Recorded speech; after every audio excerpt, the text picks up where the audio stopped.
Good Friday morning. Good morning and welcome to CTV Morning Live. Really glad you can start your morning with us. Will is away today. We are here with you and we are so glad to start your day with us. All right, why don't we take a look right now? We are learning more this week about how cuts to federal public service could impact you and your job if you work for the feds. We've got full details on what Canada's finance minister had to say, plus some new announcements coming this morning.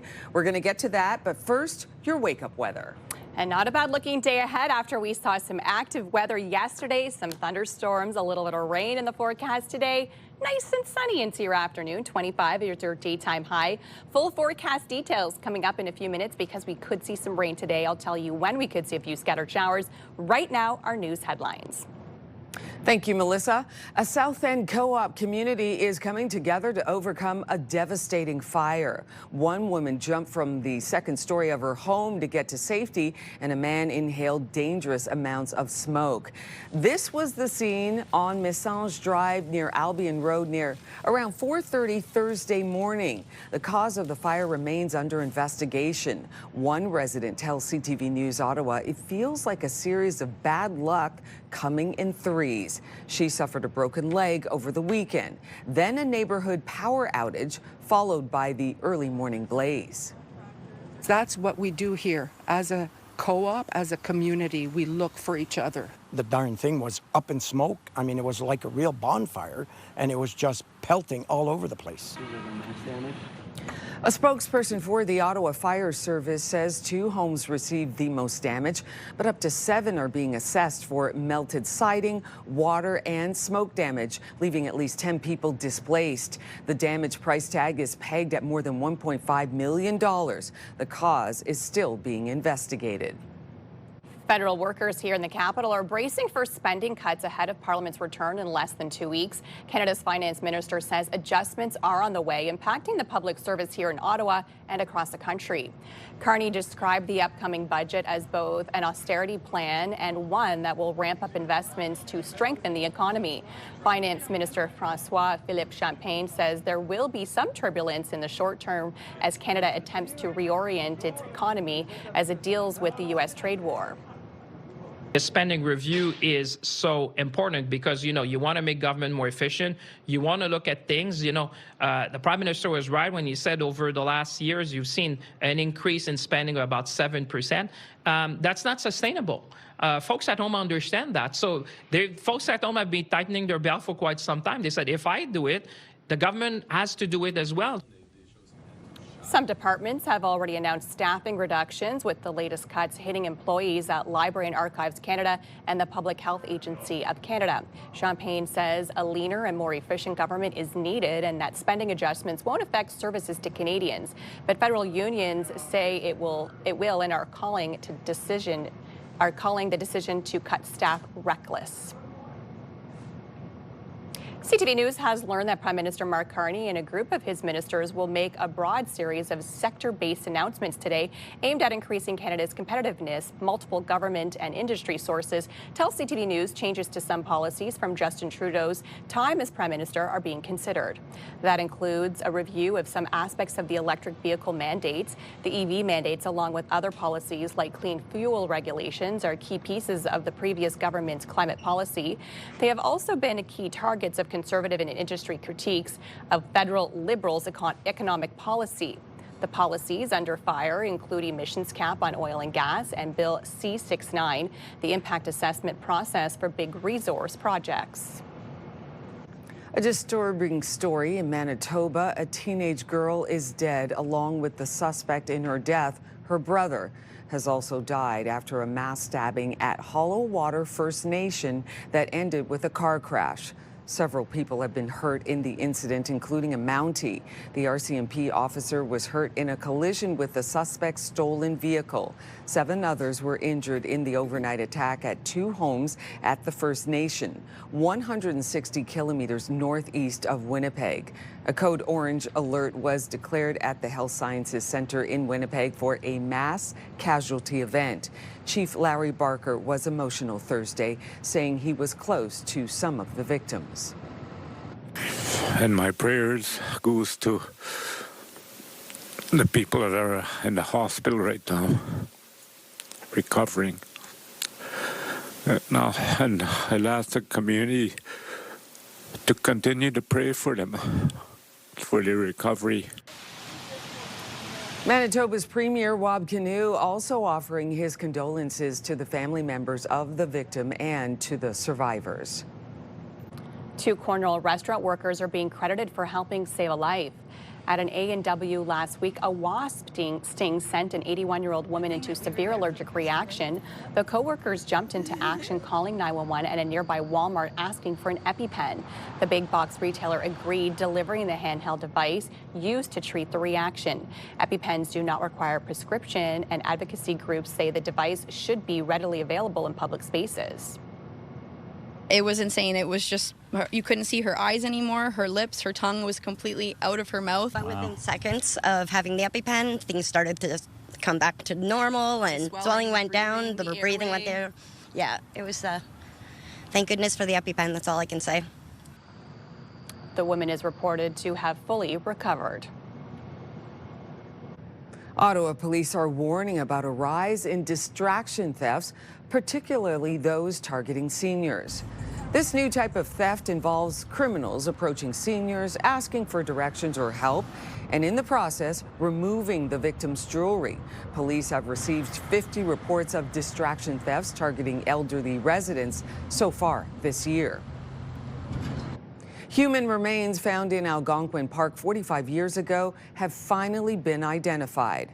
A hiker found the remains on April 19, 1980, near the Hardwood Lookout Trail in the western part of the park. Foul play was ruled out, and it was determined the man died nearly 2 years prior to the discovery. In 2022, investigators finally had a breakthrough when OPP submitted his DNA to an investigative genealogy project. In February of this year, he was identified as Eric Singer of Cleveland, Ohio, and police were able to contact his family. Those brave enough left off the famous Starmost Bridge in Bosnia and Herzegovina.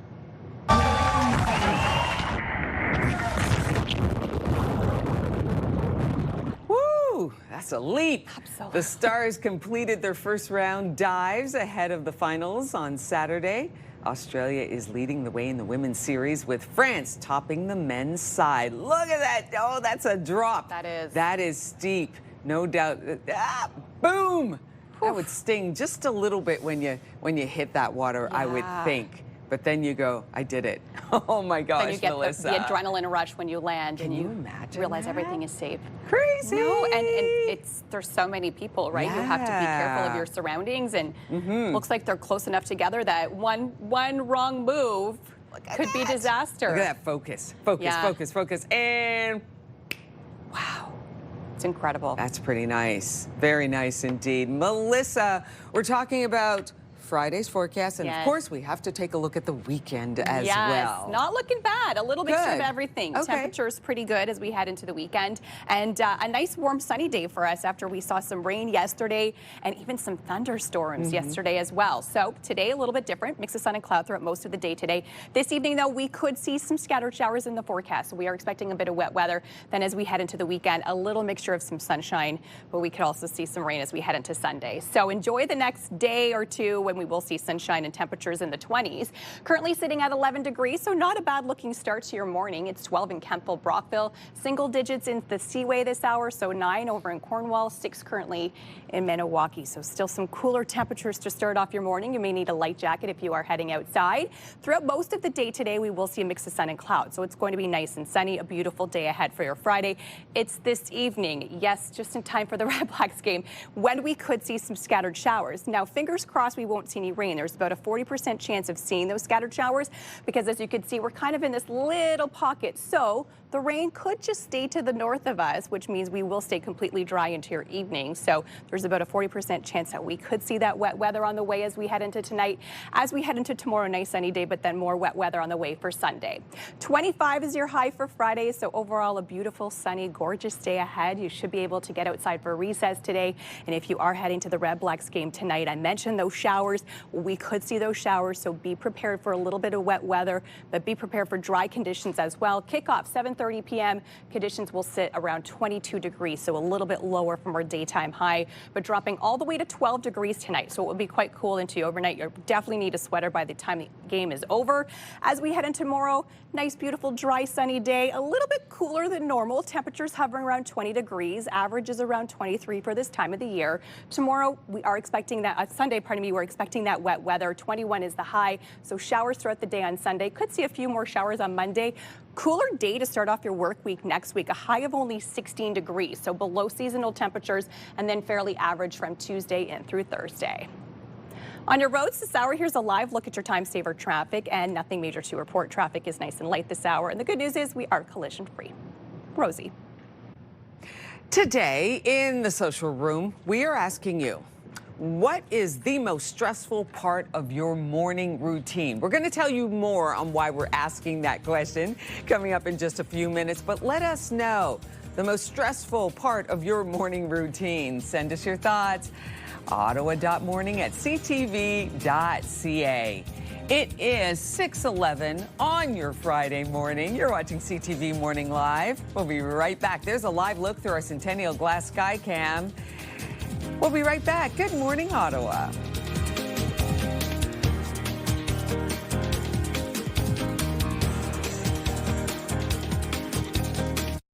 Dream big with Move 100.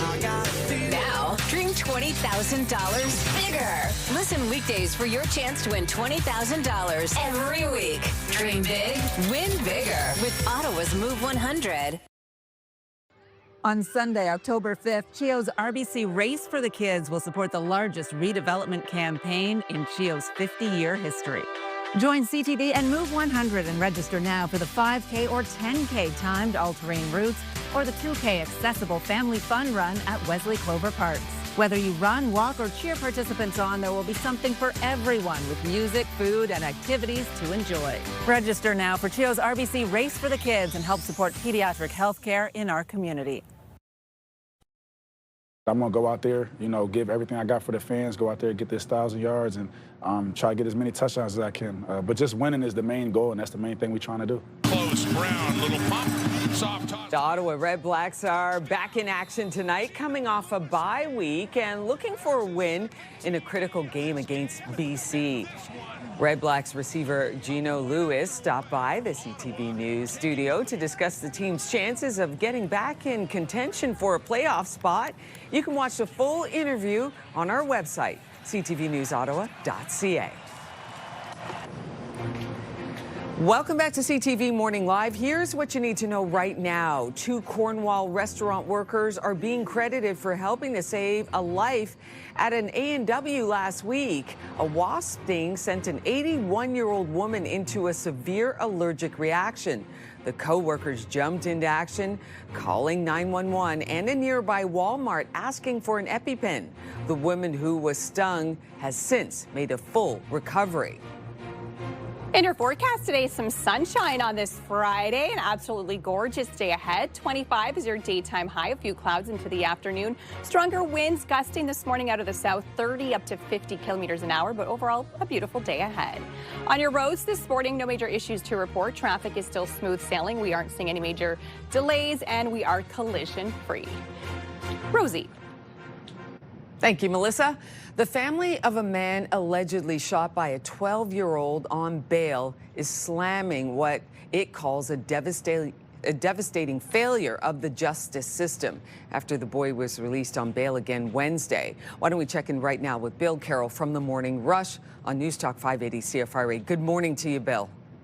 Good morning. Yeah, we're talking about bail reform again. When is the federal government going to get something done on this? They say they're consulting with the provinces about it, but it almost feels like a way of passing this off like it's a provincial problem. This is a bigger problem than just provincial. Across the country, we need changes to our bail laws. We need changes to the way our judges and justices of the peace think about bail. This can't keep happening. Can you imagine the family and their reaction to this? Someone is charged with attempted murder using a weapon while out on bail already, and then immediately gets out on bail again. Now, it's a young offender, so we can't tell you much about him, but we do know that he was out on bail. And one of the reasons that you can reconsider whether or not to have someone stay on bail is they violated the conditions of their bail. How do you trust someone a second time to release them if they violated the conditions the first time, including perhaps being involved in a crime? I say perhaps because he has the presumption of innocence. Of course, we don't have to be quite as careful because we don't have the person's identity. But, I mean, this is beyond frustrating. This is infuriating. We have to get this fixed. It's even more difficult when it comes to bail for young offenders because there's a Crown onus here. In other words, the person is assumed, if they're young, to get bail unless the Crown can prove they don't deserve it. So the default position is bail. And that's one of the solutions we're hearing for adult bail as well, is that maybe we need to change the onus on bail. But you can see it doesn't really matter what the onus is. In the end, a human being, a judge or a justice of the peace, is going to make a decision. And in this case, it's a decision that infuriates most of the public. And that's one of the things they can also consider. There are many ways to deny bail, but one of them, this is written into law. This country's legal system recognizes that the public needs to feel its justice system works on their behalf. And this puts the entire system's credibility at risk here, if it has much credibility left. So we need changes. And one other thing I would say about this is that in many cases, especially with the young offender, by the way, he's not going to be in an adult jail waiting for this. He's going to be in a youth facility. So, you know, people are saying, how can you hold a 13-year-old in jail? Well, no, it's a youth facility where we can make sure that he's not out again. There appears to be another person involved with this. He may be at risk himself if he's released. Many times, defense attorneys don't want their clients released because they're safer locked up than they are back out on the streets. So another reason you can deny bail is an ongoing risk to the public. Is there an ongoing risk when a 13-year-old is thought to perhaps have been working on behalf of someone older who put him up to this? So there are two reasons off the top of my head that I can think of that this kid should not have been given bail, and yet here we are. Welcome to Canada. Let's fix this once and for all. Yeah, this is deeply concerning. Thank you very much for this, Bill. Listen, you have yourself a great Friday and a great show. You too. You can listen to The Morning Rush with Bill Carroll on News Talk 580 CFRA weekdays from 6 to 10 a.m. Well, a new study has looked at what time the most stressful time of the day is for parents, and we'll tell you exactly what time that is coming up. But first, we just want to know, what is the most stressful part of your morning routine? Let us know, ottawa.morning@ctv.ca.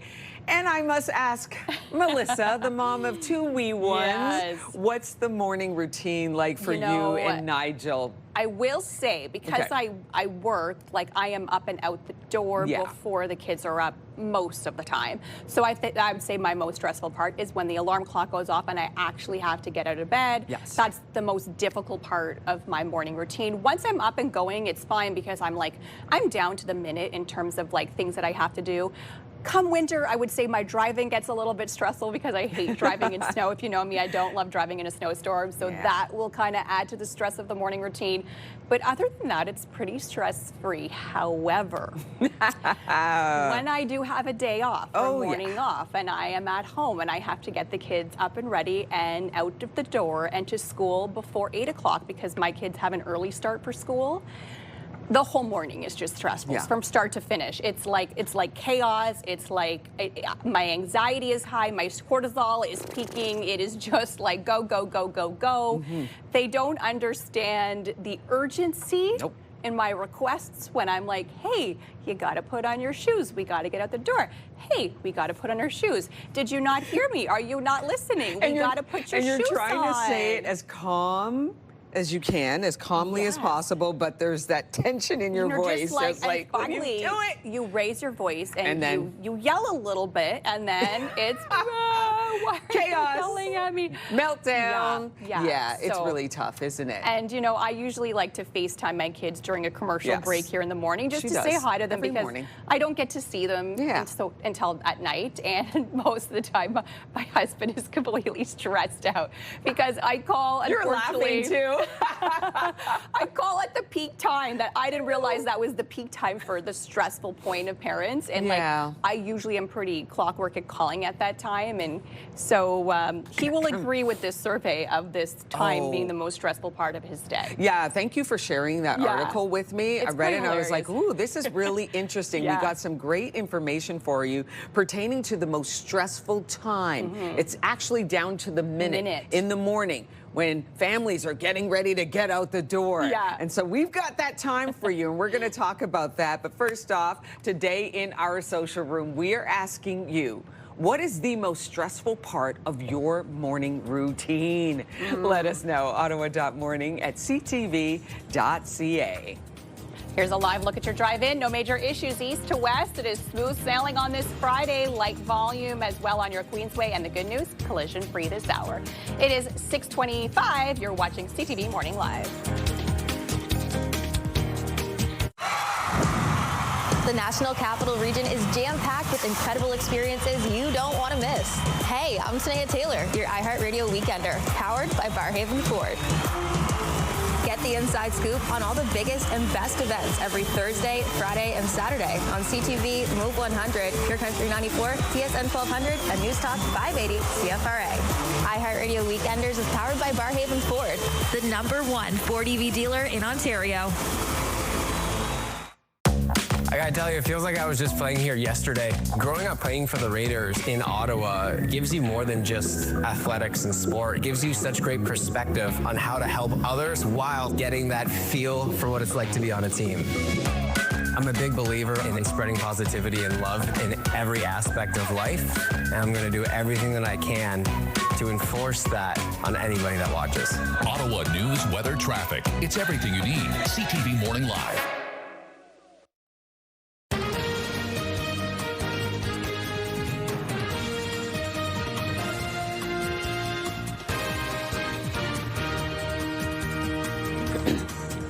It is 6:30 a.m. Thank you so much for joining us here this morning on CTV Morning Live. Happy Friday. We have made it towards the end of the work week. A short work week, sometimes those feel the longest, though, when you have that extra day of rest and then you have a short work week. You think, oh, it's going to just be 4 days, and then it ends up being long. It's funny you said that, because it did kind of whip by at the beginning of that week, and then now I'm like, okay, I'm glad we're at Friday. And we're glad that you can join us here. And listen, we're taking a look at your wake-up weather just to see how things are going to shape up for us today. Absolutely. It's a little bit cloudy and cool out there to start off your morning. We're sitting at 10 degrees. Some areas, single digits to start off your morning. I'll give you the full forecast details and tell you what you can expect heading into the weekend. Right now, our news headlines. A South End co-op community is coming together to overcome a devastating fire. One woman jumped from the second story of her home to get to safety, and a man inhaled a dangerous amount of smoke. This was the scene on Messange Drive near Albion Road around 4:30 Thursday morning. The cause of the fire remains under investigation. One resident tells CTV News Ottawa, "It feels like a series of bad luck coming in threes." She suffered a broken leg over the weekend, then a neighborhood power outage followed by the early morning blaze. She went door to door despite her injury to make sure her neighbors could escape. That's what we do here. As a co-op, as a community, we look for each other. The darn thing was up in smoke. I mean, it was like a real bonfire, and it was just pelting all over the place. A spokesperson for the Ottawa Fire Service says 2 homes received the most damage, but up to 7 are being assessed for melted siding, water and smoke damage, leaving at least 10 people displaced. The damage price tag is pegged at more than $1.5 million. The cause is still being investigated. Federal workers here in the capital are bracing for spending cuts ahead of Parliament's return in less than 2 weeks. Canada's finance minister says adjustments are on the way, impacting the public service here in Ottawa and across the country. Prime Minister Mark Carney described the upcoming budget as both an austerity plan and one that will ramp up investments to strengthen the economy. Finance Minister François-Philippe Champagne says there will be some turbulence in the short term as Canada attempts to reorient its economy as it deals with the U.S. trade war. The spending review is so important because, you want to make government more efficient. You want to look at things, the Prime Minister was right when he said over the last years, you've seen an increase in spending of about 7%. That's not sustainable. Folks at home understand that. So folks at home have been tightening their belt for quite some time. They said, if I do it, the government has to do it as well. Some departments have already announced staffing reductions, with the latest cuts hitting employees at Library and Archives Canada and the Public Health Agency of Canada. Champagne says a leaner and more efficient government is needed and that spending adjustments won't affect service to Canadians, but federal unions say they will. They are calling the decision to cut staff reckless. CTV News has learned that Prime Minister Mark Carney and a group of his ministers will make a broad series of sector-based announcements today aimed at increasing Canada's competitiveness. Multiple government and industry sources tell CTV News changes to some policies from Justin Trudeau's time as Prime Minister are being considered. That includes a preview of some aspects of the electric vehicle mandates. The EV mandates, along with other policies like clean fuel regulations, are key pieces of the previous government's climate policy. They have also been key targets of Conservative and industry critiques of federal Liberals' economic policy. Other policies under fire include the emissions cap on oil and gas and Bill C-69, the impact assessment process for big resource projects. A disturbing story now in Manitoba. A teenage girl is dead along with the suspect in her death after a mass stabbing at Hollow Water First Nation that ended with a car crash. Several people have been hurt in the incident, including a Mountie. The RCMP officer was hurt in a collision with the suspect's stolen vehicle. 7 others were injured in the overnight attack at 2 homes at the First Nation, 160 kilometers northeast of Winnipeg. A code orange alert was declared at the Health Sciences Center in Winnipeg for a mass casualty event. Chief Larry Barker was emotional Thursday, saying he was close to some of the victims. And my prayers goes to the people that are in the hospital right now, recovering. Now, and I'll ask the community to continue to pray for them, for their recovery. Manitoba's Premier Wab Kinew also offering his condolences to the family members of the victim and to the survivors. 2 Cornwall restaurant workers are being credited for helping saving a life. At an A&W last week, a wasp sting sent an 81-year-old woman into severe allergic reaction. The co-workers jumped into action, calling 911 and a nearby Walmart asking for an EpiPen. The big box retailer agreed, delivering the handheld device used to treat the reaction. EpiPens do not require a prescription, and advocacy groups say the device should be readily available in public spaces. It was insane. It was just, you couldn't see her eyes anymore. Her lips, her tongue was completely out of her mouth. But within seconds of having the EpiPen, things started to come back to normal, and swelling went down, the breathing went there. Yeah, it was, thank goodness for the EpiPen, that's all I can say. The woman is reported to have made a full recovery. Ottawa police are warning about a rise in distraction thefts, particularly those targeting seniors. This new type of theft involves criminals approaching seniors, asking for directions or help, and in the process, removing the victim's jewelry. Police have received 50 reports of distraction thefts targeting elderly residents so far this year. Human remains found in Algonquin Park 45 years ago have finally been identified. A hiker found the remains on April 19, 1980, near the Hardwood Lookout Trail in the western part of the park. Foul play was ruled out, and it was determined the man died nearly 2 years prior to the discovery. In 2022, investigators finally had a breakthrough when OPP submitted his DNA to an investigative genealogy project. In February of this year, he was identified as Eric Singer of Cleveland, Ohio, and police were able to contact his family. The Powerball jackpot in the U.S. has climbed to an eye-popping $1.7 billion. Without me! Okay, so no one matched all 6 numbers in Thursday night's draw, marking the 41st draw since May without a big winner. Wow. The next one is Saturday night. The prize is now estimated to be the third largest in U.S. history. The odds of winning are about 1 in 292 million. Wow, that's insane. $1 billion. You know, right? I dream about winning, $1 million. Yes, And think of all I could do with 1.7 million, let alone 1.7 billion.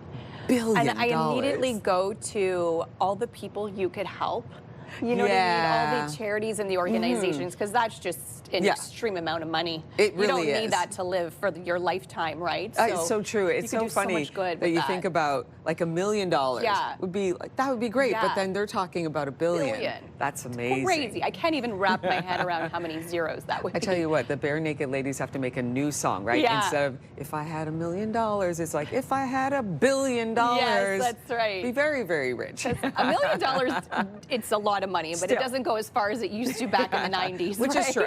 Yes. Fair. Yes. We are seeing some sunshine to start off your Friday. A beautiful day ahead for us here in the afternoon. Showers this evening, and then as we head into the weekend, we really will see a mixture of some sunshine and a little bit of rain as well. So temps currently a little bit cooler on the cooler side. We are sitting at 11 degrees, so you will need a light jacket or a sweater if you're heading outside this morning. Kind of typical for this time of the year. 12 in Kempville, Brockville, still single digits out along the Seaway. So a much cooler start if you're in Cornwall. Same in the Valley. They're sitting at 6 in Pembroke this hour, 6 as well in Maniwaki. So the good thing is sunshine on the horizon for today after we saw some rain yesterday, some thunderstorms in the forecast yesterday. Kids probably didn't get out for afternoon recess, but today you should get out for both morning and afternoon recess because we are going to see that sunshine throughout the day ahead.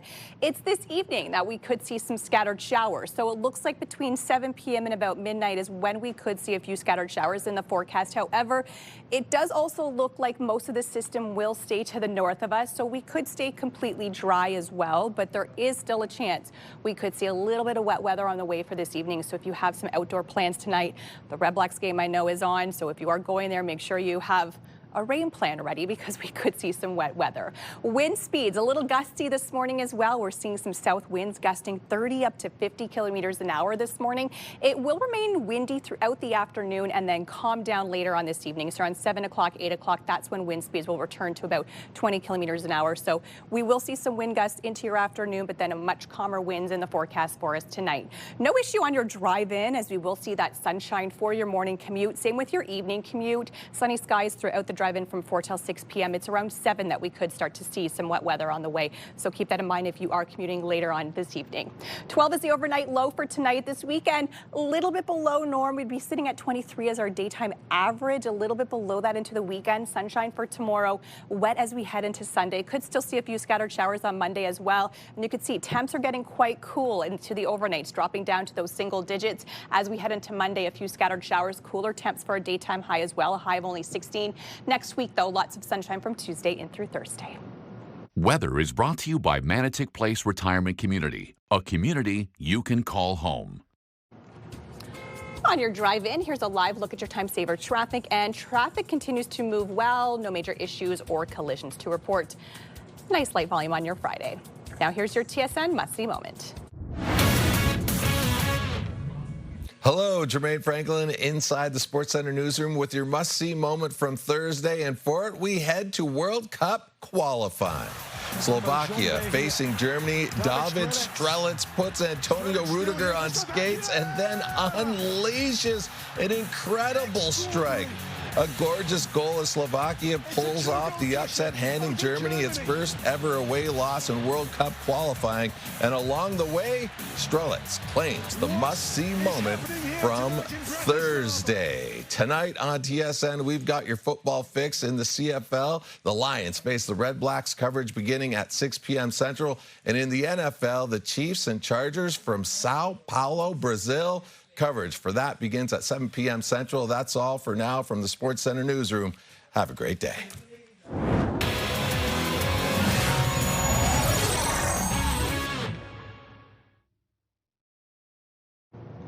We have been asking you to send us your back-to-school photos all week long, and you've delivered. Yes, that's right. So let's take a look at some submissions that we have received. Carolyn writes, here is my sweet baby girl Emma on her first day of junior kindergarten in 2011, and now all grown up and started her first day of university in 2025.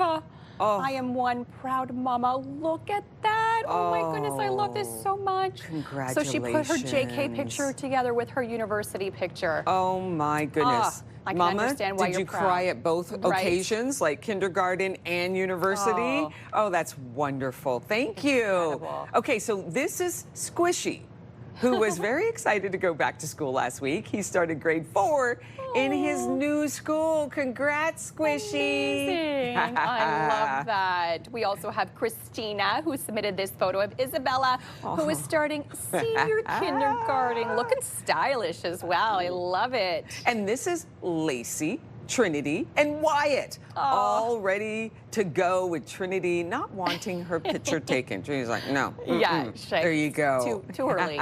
Too early, Mom. This is amazing. This is an oldie but a goodie of Caitlin and Lauren on their first day back to school in 2019. And here's Lauren, a little older, starting grade 1 in 2025. Wow. Look at that. Where'd you get those shoes? They're so cute. Right?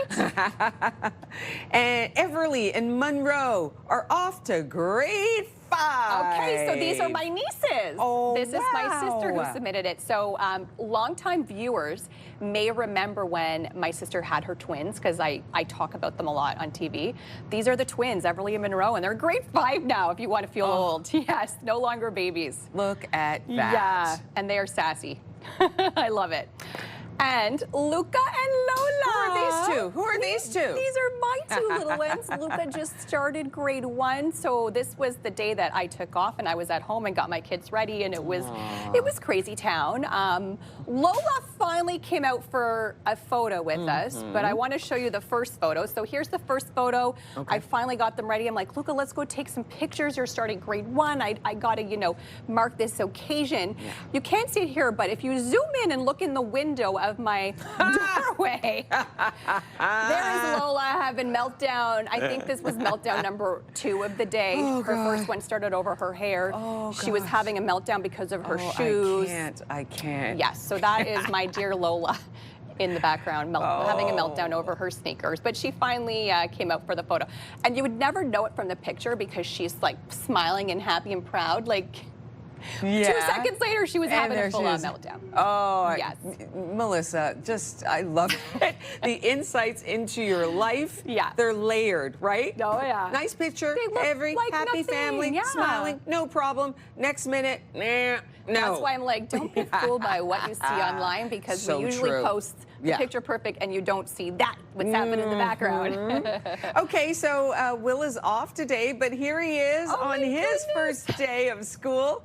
About 100 years ago? Maybe not quite. Oh, look at him, all ready to go. Look at those socks. Look at the socks. Right? I feel like he has the same stance, same energy as your Luca, like chest out, backpack on, ready for the world. Let's go. Lots of energy.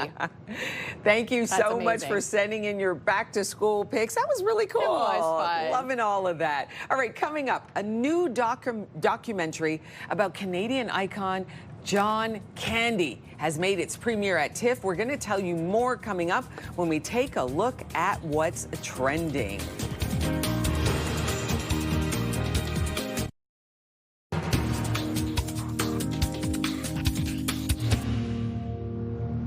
Here's a live look at your drive-in this morning, and still no major issues east to west on your roads. Traffic is smooth sailing this hour. We aren't seeing any collisions and no significant delays. Time Saver Traffic is brought to you by Presler Injury Lawyers. 1-800-JUSTICE.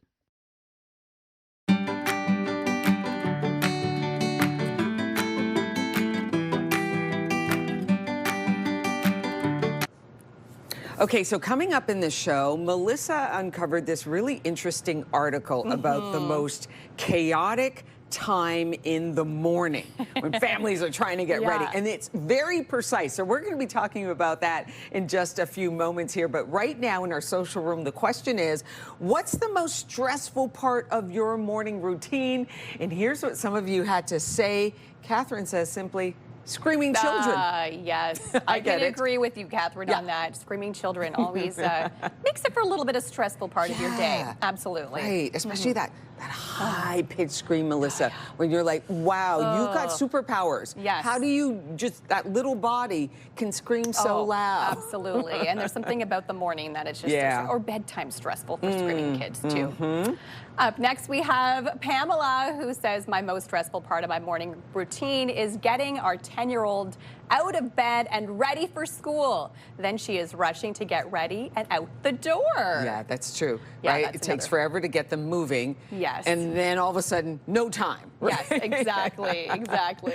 Thanks for that, Pamela. Elaine says the worst of my morning routine is trying to get my dog on board with me for his feeding and walk. Yeah, so kind of like a second child. Come on, let's go. And they're like, no. Let's go. Yeah, my dog used to hate when it was wet or cold. So I used to go let her out and she would like feel the temperature and then hesitate, and then she'd be like, no, I don't want to do this. What are you doing? Yeah, absolutely.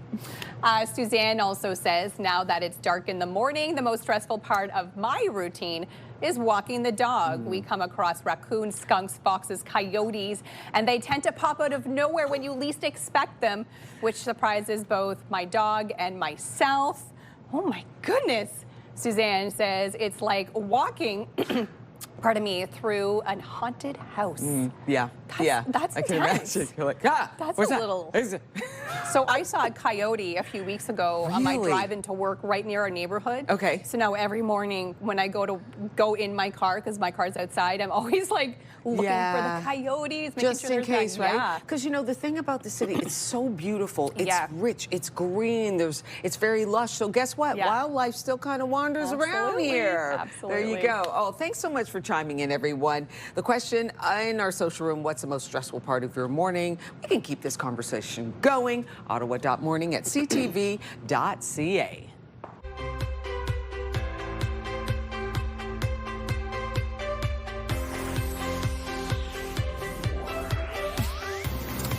And a time now to take a look at what's trending, but it wasn't quite the midnight drop that was promised. But Justin Bieber did eventually release his new double album, Swag 2, early this morning. I don't really need a reason to star you. That's all you. Don't pretend I got a reason to call you. It's not true. I only got a couple people to talk to. All right, so that was a little bit of his new song off his new album called Speed Demon. Bieber was aware of the anxiety over the delays and posted a couple messages on his Instagram that there seemed to be a technical delay of some sort. He released his first volume of Swag back on July 11th. So we saw this coming out yesterday, like he's releasing this new album at midnight, and I guess it just wasn't quite midnight. I mean, I wasn't up at midnight, but yeah, right. I was going to say I haven't had a chance to listen to it because I was trying to catch some Z's before getting up this morning. So we'll have to take a listen over the weekend. Yeah, and I really hope it's like I didn't love the first one, and I usually love all of his music, so I'm hoping it's a little more musical. Okay. His first one just had a lot of, it seemed like just, wasn't even songs, just like recordings. So I want more like Justin Bieber songs. Okay. You know, those some bangers. classics. Yes, exactly. Well, some sad news from the fashion world tonight. Italian designer Giorgio Armani has died. The fashion house issuing a statement saying, with infinite sorrow, the Armani Group announces the passing of its creator, founder, and tireless driving force, Giorgio Armani. Armani became synonymous with modern Italian style. He had been unwell and had to miss Milan Fashion Week back in June for the first time. Giorgio Armani was 91. I saw this yesterday and I was like, oh, that's just so sad. But, you know, what a life. Incredible legacy. And a legacy that he leaves behind as well. And finally, a documentary about Canadian comedic legend kicked off the 50th edition of TIFF, the Toronto International Film Festival, last night. John Candy, I Like Me, is making its world premiere. Produced by Ryan Reynolds and directed by his friend Colin Hanks, they turned to Candy's children, Jennifer and Chris, to help tell the story. The film is filled with interviews of the Newmarket, Ontario's native his friends and co-stars who fondly remember the Second City SCTV and movie veteran. And they say this documentary, what it really tells overall is that he was just loved. Aww, everybody just loved John Candy. Yeah, missed such this an guy. icon, you know, and I kind of had forgotten about him over the years. Yeah. So I'm glad to see this documentary to kind of bring him back in our minds and our hearts. So Yeah. looks like it will be a good one for Very sure. nice way to kick off TIFF, Yes, right? Celebrating absolutely. 50 years and this great documentary about the John Candy. All right, here's a live look through our Centennial Glass Sky Cam. And Melissa, starting off a little bit on the cloudy side. A little cloudy, but some sunshine into the afternoon and a beautiful day for Friday, a high of 25 under a mix of sun and cloud. It is 6:57. You're watching CTV Morning Live.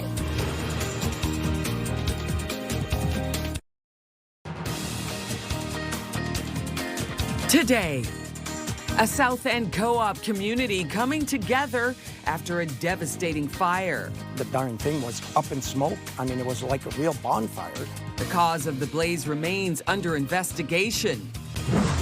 Federal workers in the capital bracing for spending cuts. The finance minister says there will be some turbulence when it comes to the economy. Robert Plante Greenhouses is back in the house. Colin Matassa answers your questions about fall flowers and garden decorating. It's Friday, February 5th. You're watching CTV Morning Live.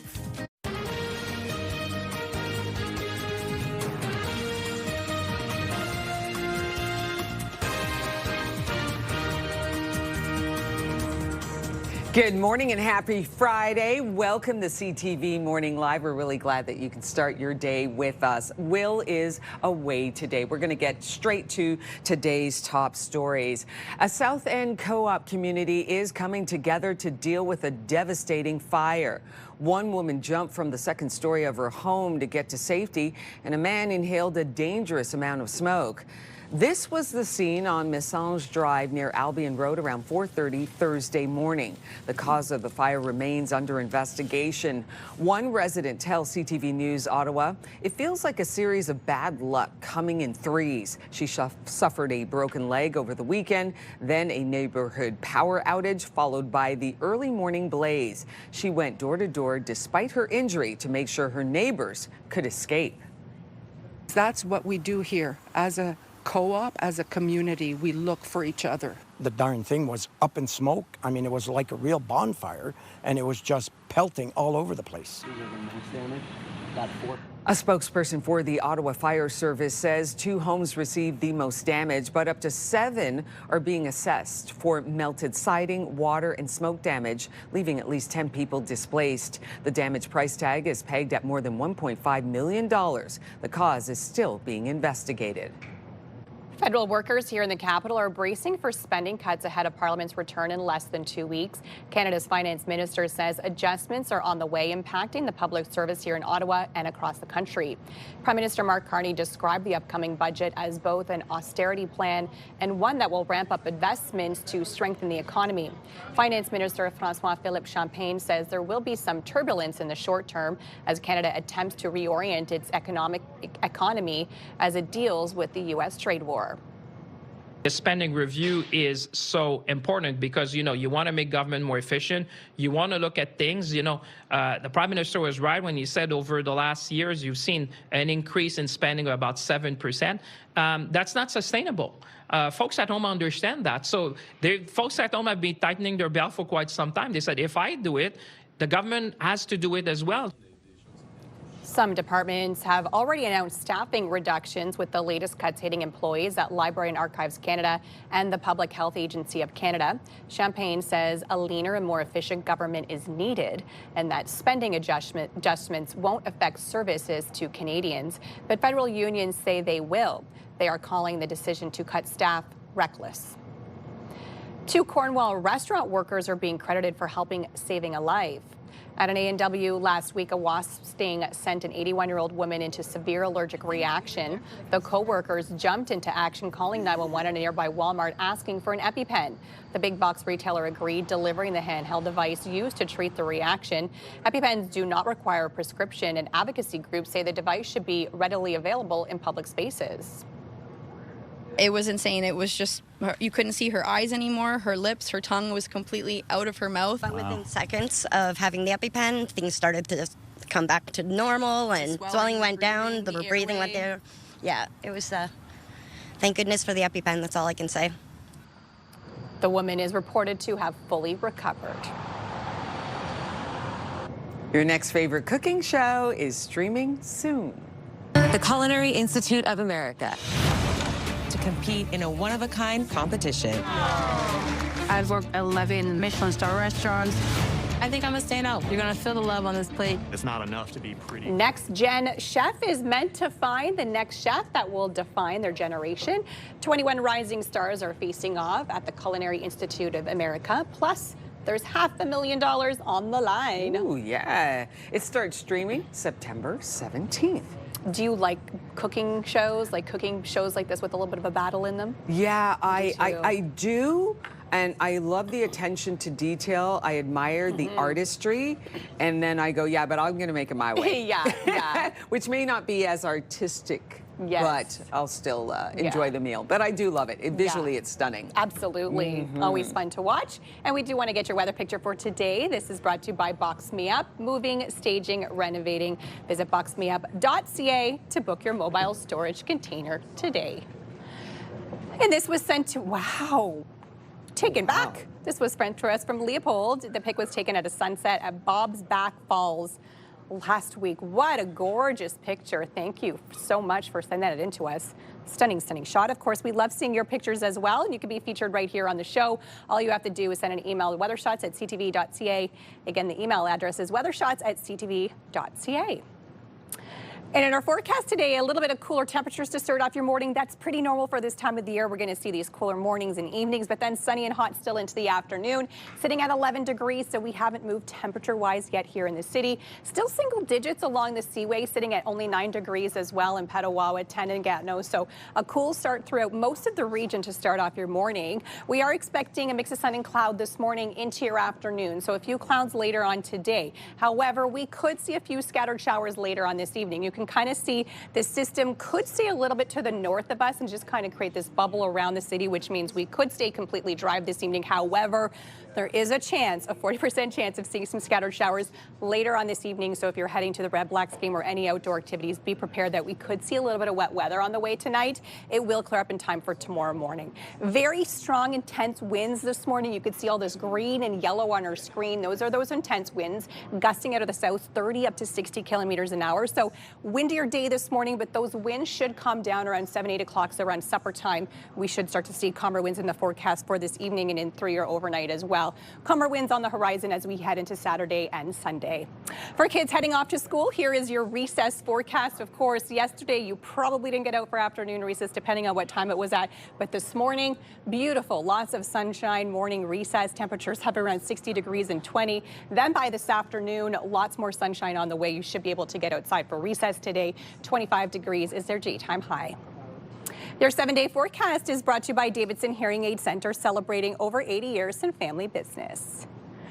Mixture of everything in the forecast over the next week. 25 for today, lots of sunshine. Could see those scattered showers this evening. More sunshine for tomorrow, a high of 20. Cooler temps into Monday, a high of only 16. A little bit of wet weather on the way Sunday and through Monday. Sunshine next week. Temperatures fairly average for this time of the year. On your roads this morning, here's a live look at your time saver traffic. No major problems on the roads right now. It's a pretty easy drive in. We're seeing some moderate volume right now on the Queensway. Rosie. Thank you for that, Melissa. On Sunday, September 7th at LeBreton Flats, the National Firefighters Memorial Ceremony will honor 140 firefighters who died in the line of duty. Their names will be added to the Canadian Firefighter Memorial Wall, joining more than 2,000 others already etched in stone David Sheen, the president of the Canadian Fallen Firefighters Foundation, joins us this morning to discuss the significance of honoring their sacrifice, courage, and service. Good morning to you, David. It's really an honor to have you on the show. Thanks so much, Rosie. It's a pleasure to be here. Talk about the 140 names that are going to be added to the wall. I mean, what does that say? Well, I guess more than anything, it highlights the sacrifice that firefighters make, but maybe more importantly, the sacrifice the families make, right? You know, we're dealing with brothers and sisters who've, you know, literally laid down their lives. And this year, for me, to see the younger names, you know, I did an analysis of it, and a lot of young men, like men my age, and it hits home. But what we're all about is making sure that the families know that their loved ones are going to be honored, and they're always going to be remembered. That's the strength of this ceremony, which is etching their names in stone, in that wall. It's a memorial, and it's a message, really is. And I understand the tears because you know the sacrifice, but there's so much honor in this event, and I know that it's emotional. I'm wondering if you feel okay to talk about, for the first time ever, a father and son will be, their names will be etched in that wall as well. Yeah, no, happy to talk about it. Brian and Sean Coles. I actually knew Brian and Sean because I worked with them in Toronto Fire many years ago. So Sean passed away from an occupational cancer. That's what's really hitting the fire service now. And, you know, I think it was 4 months later, his father passed away from occupational cancer as well. So it was tough, and the families had a tough time with it. But what's been amazing that we've found, and it's generating something for us, and it's kind of resiliency for the families. So other families who've been through this before reached out to their family and talked to them and said, because I think what happens with families is they don't realize, you know, people come to them and say, oh, we can't understand what you're going through. But you know, we're surrounding them this weekend with people who know what they're going through. So it's actually generating a new peer-to-peer support network right across the country for us that we're going to announce this year, and it's we're gonna be another way to be there for the families. Yeah, it's a strength of this family strength, because it is brotherhood, a sisterhood. It is a family. Firefighters, you are all connected. Across country, really. Absolutely, and that's. The Canadian Fallen Firefighters Foundation honors every aspect of firefighting, whether it's wildland or military or professional firefighters or volunteer firefighters, and that's where our numbers come from. Can you tell us about the fact that there's been such an increase in wildfires, and the firefighters are on the front lines and fighting those wildfires, and obviously the smoke, the toxicity of that. I mean, how has that affected firefighters and their health? Well, what's becoming a real emerging trend with the wildland firefighters is the urban interface with. So before they were dealing, not that it wasn't dangerous, but they were dealing with ordinary combustibles, trees and that. But now we're getting homes involved that have the toxins that are associated with the byproducts of combustion, and it's you know, now we're trying to address that with the wildland firefighters. Okay, can you tell us again the event that's happening, and is it open to the public? It's open to the public. So on Sunday, it's the Canadian Fallen Firefighters National Memorial Ceremony. It's at LeBreton Flats at the National Monument, and we'd love everybody to come. Yeah, it's a beautiful monument. It's powerful, and I really want to thank you for coming here today, just to bring to light this strong family of firefighters and how you're honoring the fallen firefighters. We really appreciate you. Well, and I appreciate you having us, because the important thing is the Canadian Fallen Firefighters is 100% volunteer.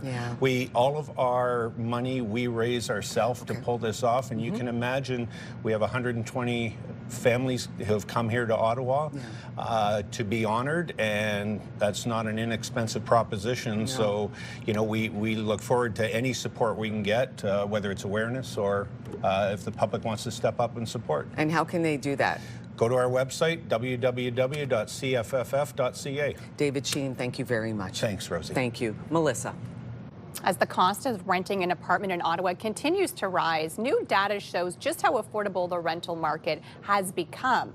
And a report out yesterday shows renters in the capital need to earn more than double the minimum wage just to afford a one-bedroom apartment. CTV's Dylan Dyson has more. Protect tenants now! Residents of Rideau Rockcliffe in Ottawa's East End protesting renovictions in their neighborhood. I looked for a one-bedroom at least. It's about $1,500. I have 2 kids. I'm a single parent. What am I supposed to do? Natasha Girard is worried that if an N13 notice for renovation eviction shows up at her door, she'll have no place to go. It's very stressful. It gives me a lot of anxiety because who can afford something like what we pay anymore? We can't. And for me, paying this is already, with all the bills that I pay, it costs about $1,500. So that's already one of my paychecks. A new report by the Canadian Centre for Policy Alternatives shows rent prices in Ottawa continue to rise. When the cost of your housing has gone up so much, you know, it basically turns out you need to work almost 2 full-time minimum wage jobs just to afford a one-bedroom apartment.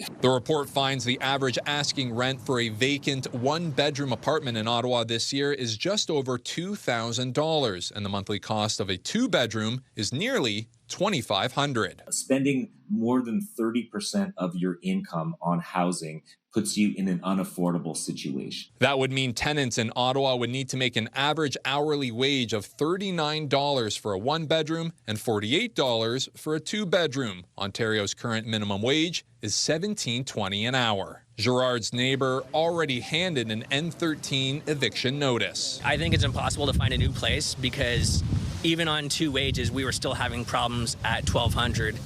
So $2,000 is, forget it. There's no way. We'd never be able to eat. Vancouver and Toronto are the most expensive cities in Canada to rent a one-bedroom, with an hourly wage of $46 an hour and $42 an hour needed, respectively. What we really need is full rent control, and we need vacancy control, because that's what will happen in any renovation, here and anywhere else. Scott not even bothering looking for a new place to rent. The plan right now is that my parents are both in their 70s, so it's kind of a trade-off where they're going to help us now, and then whenever they get a little bit older, we're going to help them out when they need it. Dylan Dyson, CTV News.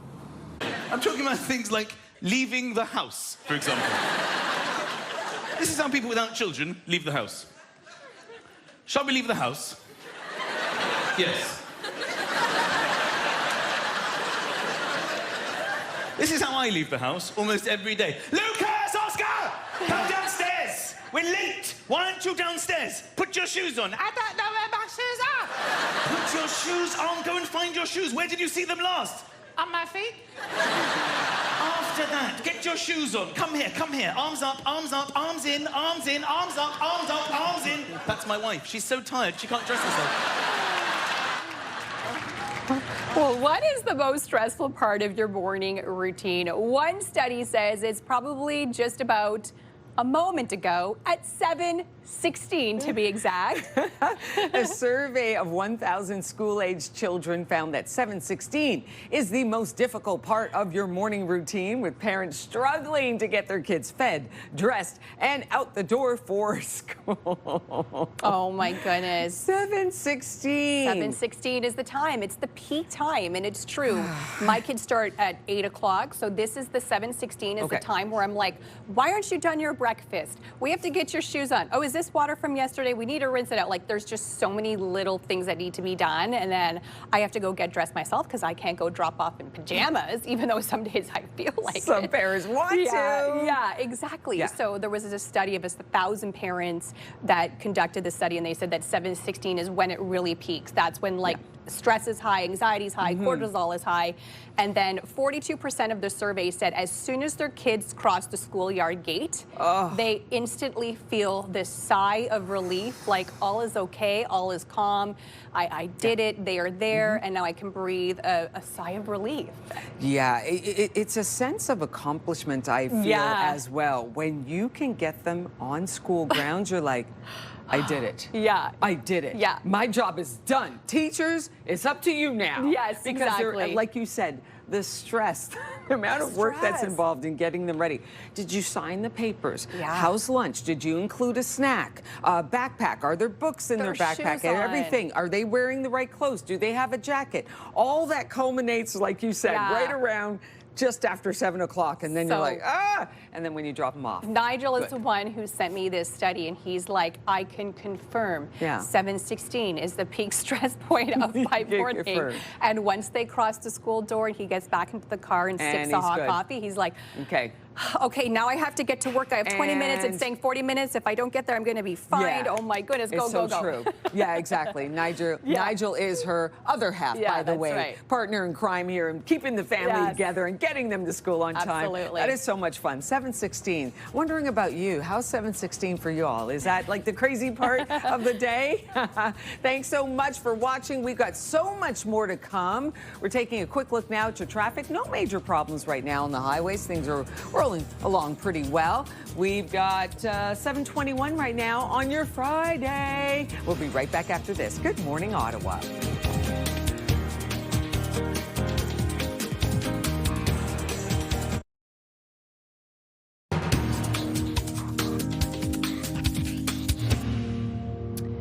It's 7:25. Here's a live look through our Centennial Glass sky cam this morning. A little bit of clouds to start off your day. Seeing some fog patches as well out there on your morning drive into work. But overall, a beautiful sunny day with a high of 25. Now let's check out your TSN must-see moment. Hello, Jermaine Franklin inside the SportsCenter newsroom with your must-see moment from Thursday. And for it, we head to World Cup qualifying. Slovakia facing Germany. David Strelitz puts Antonio Rudiger on skates and then unleashes an incredible strike. A gorgeous goal as Slovakia pulls off the upset, handing Germany its first ever away loss in World Cup qualifying. And along the way, Strelitz claims the must-see moment from Thursday. Tonight on TSN, we've got your football fix in the CFL. The Lions face the Red Blacks, coverage beginning at 6 p.m. Central. And in the NFL, the Chiefs and Chargers from Sao Paulo, Brazil. Coverage for that begins at 7 p.m. Central. That's all for now from the SportsCenter newsroom. Have a great day.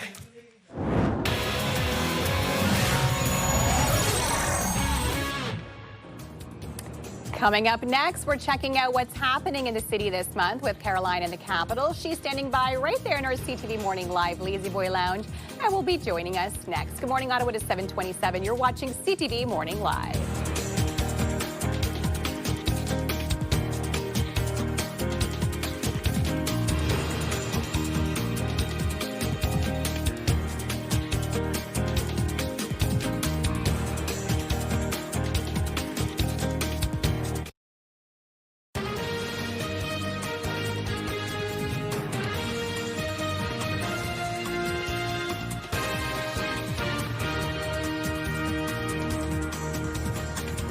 Good morning. It is just after 7:30 on your Friday. Thank you so much for joining us here on CTV Morning Live. Will is away today. Why don't we take a quick look at your wake-up weather? Yes, not too bad. It's a little cloudy and cool out there, seeing some fog as well. Sitting in the double digits, so 10 degrees this morning. So a little bit of a cool start to your day, but a gorgeous, sunny and hot afternoon. I'll tell you how hot it will get.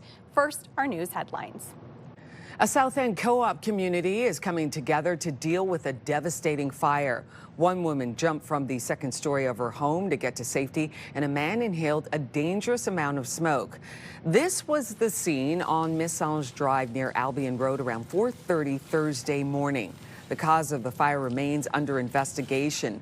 One resident tells CTV News Ottawa it feels like a series of bad luck coming in threes. She suffered a broken leg over the weekend, then a neighborhood power outage followed by the early morning blaze. She went door to door despite her injury to make sure her neighbors could escape. That's what we do here as a co-op, as a community, we look for each other. The darn thing was up in smoke. I mean, it was like a real bonfire, and it was just pelting all over the place. A spokesperson for the Ottawa Fire Service says 2 homes received the most damage, but up to 7 are being assessed for melted siding, water, and smoke damage, leaving at least 10 people displaced. The damage price tag is pegged at more than $1.5 million. The cause is still being investigated. Federal workers here in the capital are bracing for spending cuts ahead of Parliament's return in less than 2 weeks. Canada's finance minister says adjustments are on the way, impacting the public service here in Ottawa and across the country. Prime Minister Mark Carney described the upcoming budget as both an austerity plan and one that will ramp up investments to strengthen the economy. Finance Minister François-Philippe Champagne says there will be some turbulence in the short term as Canada attempts to reorient its economy as it deals with the U.S. trade war. The spending review is so important because, you want to make government more efficient. You want to look at things, the Prime Minister was right when he said over the last years, you've seen an increase in spending of about 7%. That's not sustainable. Folks at home understand that. So folks at home have been tightening their belt for quite some time. They said, if I do it, the government has to do it as well.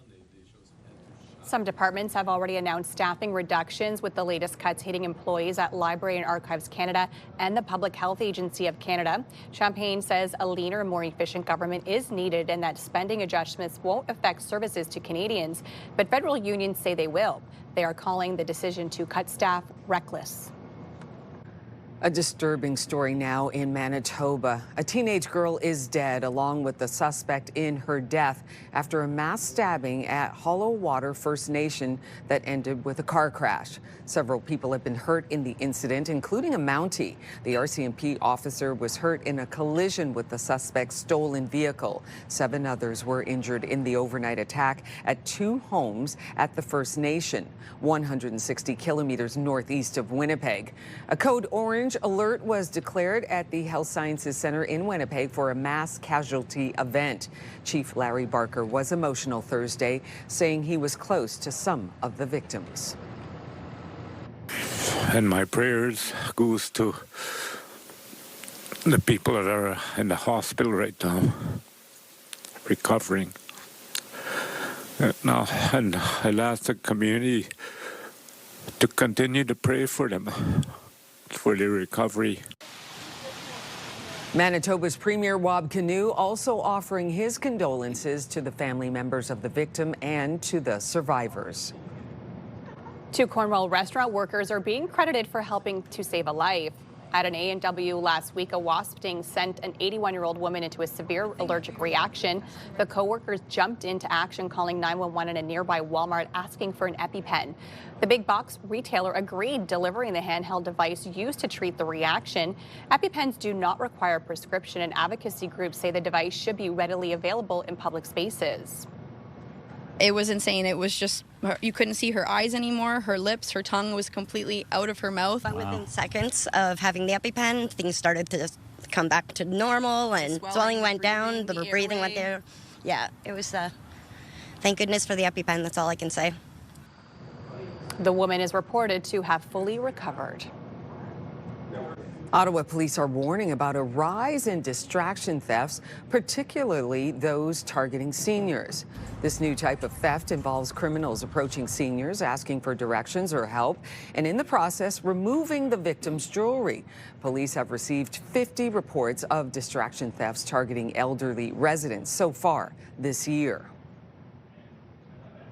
Human remains found in Algonquin Park 45 years ago have finally been identified.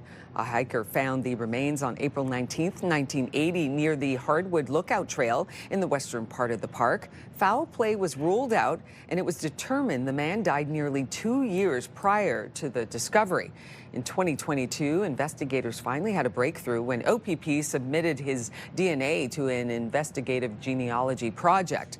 In February of this year, he was identified as Eric Singer of Cleveland, Ohio, and police were able to contact his family. A Windsor business with a taste for the record books set to roll their way into history.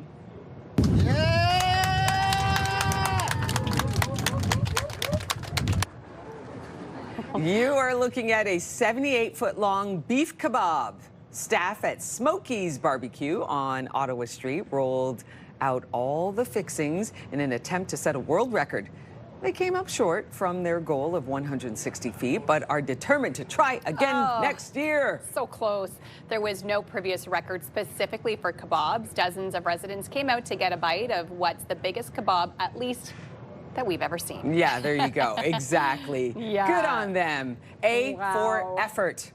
That is one long kebab, absolutely. Really is. Why don't we take a look now at the forecast? So it's a little, kind of cloudy and gray out there, and foggy too. Dealing with a bit of early morning fog. Hopefully it will dissipate shortly, but that's what we're seeing in our skies. And then later on this afternoon, we will get to see some sunshine on the way. So we do have a beautiful sunny day on a Friday. As we head into this evening, there is a chance of those scattered showers. So we could see some scattered showers if you're heading to the Red Blacks game tonight. Sun and rain in the forecast and through the weekend. So we will see some sunshine on Saturday, but then a little bit wet as we head into Sunday. So a real mixture into our weekend forecast. Temps right now sitting at 11 degrees here in the city, 12 in Kemptville, Brockville, 9 still in the valley, 7 in the valley in Pembroke, 9 in Petawawa. It is 9 as well over in Gatineau to start off your morning. In our skies, this is what we're seeing. So a little bit cloudy out there to start things off. We're dealing with that fog as well. That should dissipate within the next few hours. And then into the afternoon, a mix of sun and cloud. Throughout most of the day today, we will see a mix of sun and cloud. And then this evening, around 7 o'clock is when we could start to see a few scattered showers in the forecast. However, most of this rain will stay to the north of us, so we could stay completely dry as we head into the evening hours as well. As we head into tomorrow, it's looking dry, nice and sunny. It's Sunday that we are expecting a little bit more rain in the forecast for us. Wind speeds as well. It's a very windy start to your morning. Winds gusting out of the south, 30 up to 60 kilometers an hour. So windier conditions this morning into your afternoon. It will then begin to calm down later on this evening. Around 8 o'clock tonight is when wind speeds will drop back down to about 20 kilometers an hour. So not as windy tonight and into your day tomorrow as well. If you are headed to the Red Blacks game, kickoff is at 7:30. Temperatures will be hovering around 22 degrees, so a little bit lower than our daytime high. And yes, there is a 40% chance of those scattered showers. So be prepared for a little bit of wet weather. We know it does like to rain on game days, so just be prepared that we could see a few raindrops in the forecast tonight. 20 is your high for tomorrow. Mix of sun and cloud, rainy skies as we head into Sunday and Monday. So it's a little bit wet. Cooler temperatures as well. Next week, 16 degrees is the high for Monday. So that is below the norm for this time of the year. Don't worry, back to seasonal temperatures Tuesday and through Thursday.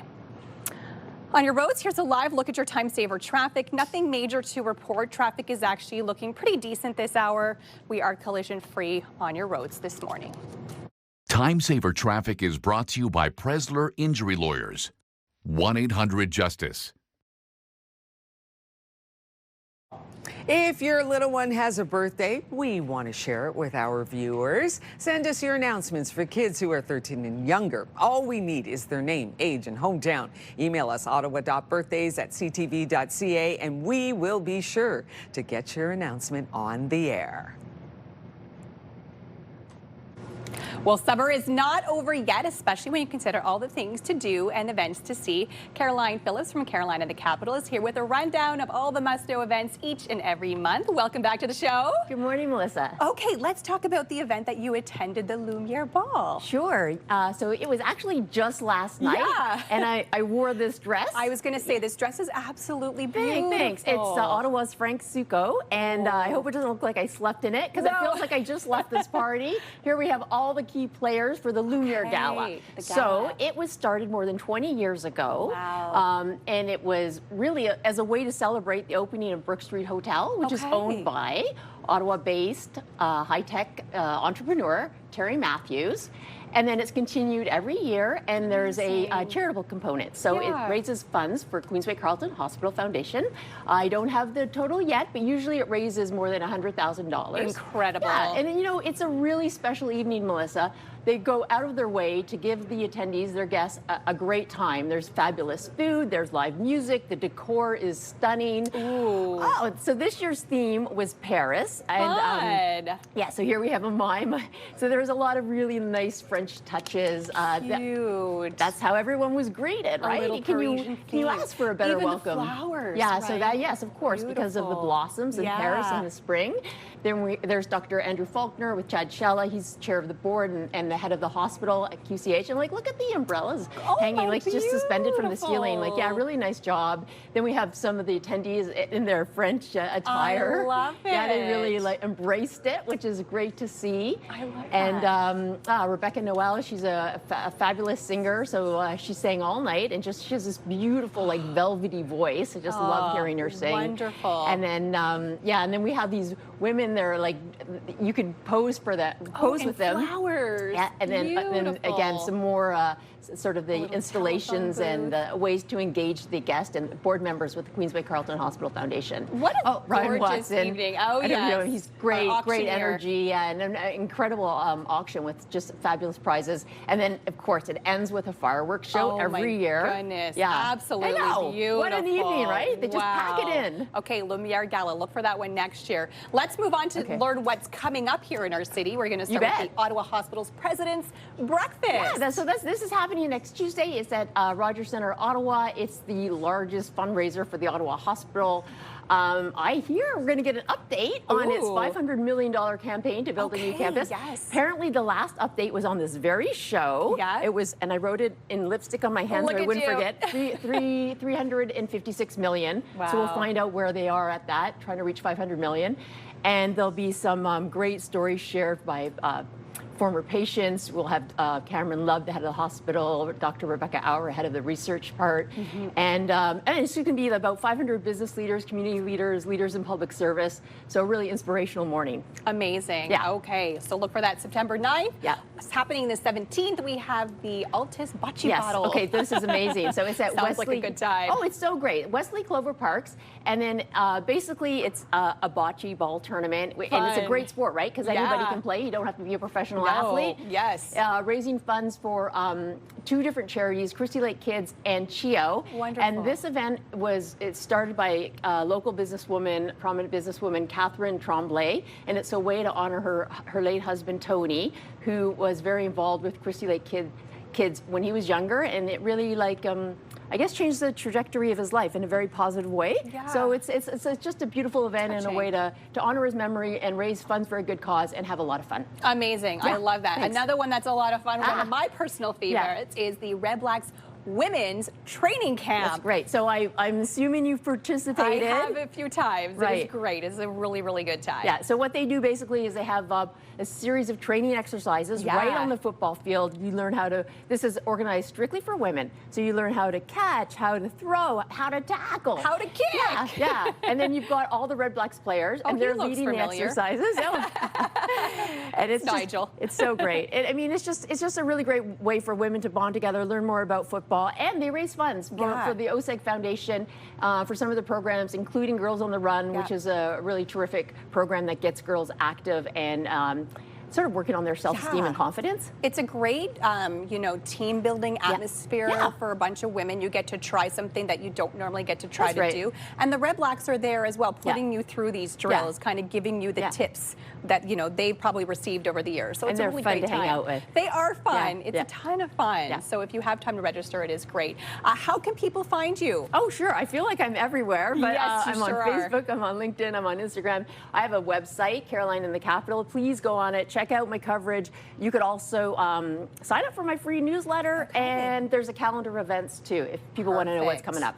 Amazing. Thank you so much for joining us today. We truly appreciate it. Well, coming up next, we are checking in with Mr. Matt Demers, Mr. Hollywood. He is coming on next to talk about this week's new movies, including the latest from Spike Lee and Denzel Washington. That one's getting a lot of hype. Can't wait to get the details on that.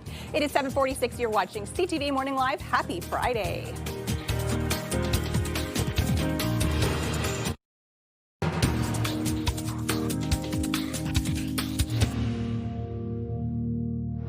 A little foggy start to your day. Here's a live look through a Centennial Glass sky cam.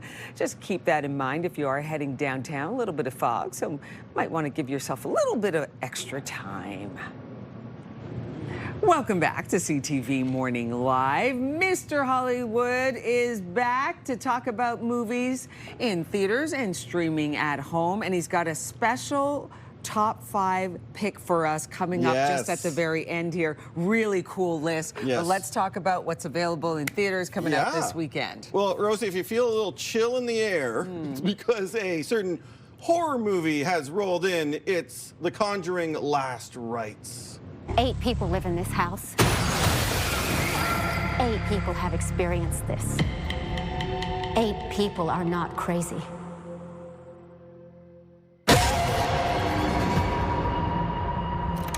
So, when did this start? Heather's confirmation. 7th of September. There's something in the attic. Oh, so this is that kind of horror film. I call it terror. Yeah, right? oh yeah, it just builds, right? Absolutely. And what makes it even more terrifying is that these are based on true stories. Ed and Lorraine Warren, it's based on their kind of their cases, and this is the final one. Okay, so if you see, and this is where Annabelle, that doll, that creepy doll, is part of this franchise, so this one brings a lot. Okay, this is a very successful franchise, isn't it? Yeah, right? It's number 9 in the universe.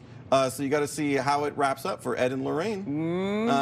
It'll also make you afraid of mirrors.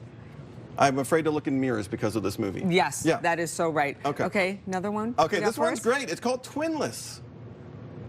I have a twin brother, and he passed away. Roman, you need help. You need help. Well, that's true. As a twin, it's like you in turn. Tell me about this one. Yeah, something different, Rosie. I really enjoyed this. You've got this guy who's lost his twin brother, so he goes to this kind of support group for people that have lost their twins, and he has a friendship that blossoms, but there's more to this movie than meets the eye, and I'm going to tiptoe around the spoilers and revelations because that's part of it, and wouldn't you believe that it's also a dark comedy? Yes, you actually will be laughing out loud, but at times you might shed a few tears.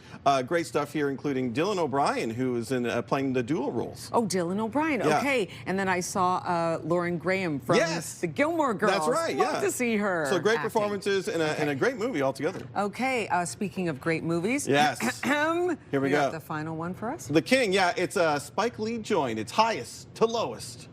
Wake up, y'all, the King's here. Got to pay back. Buying back, stacking his records. It's a lot of money. There's more to life than just making money. It's integrity. That's what you stand for. What you think? I think you got to be a little crazy sometimes in this world to get what you want. King David, now ain't this something? I got your full attention now, huh? You finally listening to me. You know, I don't think I would ever get tired of a Spike Lee, Denzel Washington collab. Oh, and yes. This one here, tell us about it. Absolutely. This is the latest one, and it's streaming, by the way, on Apple TV+. That's where you're going to find this. And it's this kind of reinterpretation of this 1963 Japanese film, High and Low. And what Spike Lee's done here, he's added this kind of soulfulness. It's set in modern-day New York City, and by the way, it's a love letter to New York. And you've got Denzel, who's trying to navigate this ransom plot. It involves his driver, and there's a lot going on here that I really liked. And Spike Lee, he doesn't make bad movies. No. Right? He adds. I agree. And this one's got a lot of swagger. Yeah. He's got a lot of great ones to choose from. Okay, and how's A$AP Rocky? Rihanna's Oh, yeah, that's right. Oh, yes, How's he that's in right. this? No, he's great. He's Really? great, yeah. Okay. Yeah, some great stuff here by A$AP Rocky. Okay, speaking of great stuff, you got a great list for us here. What you got? That's right. Spike, I told you there's a lot of great ones. Hard to choose his best, but I tried to narrow it down. 25th Hour.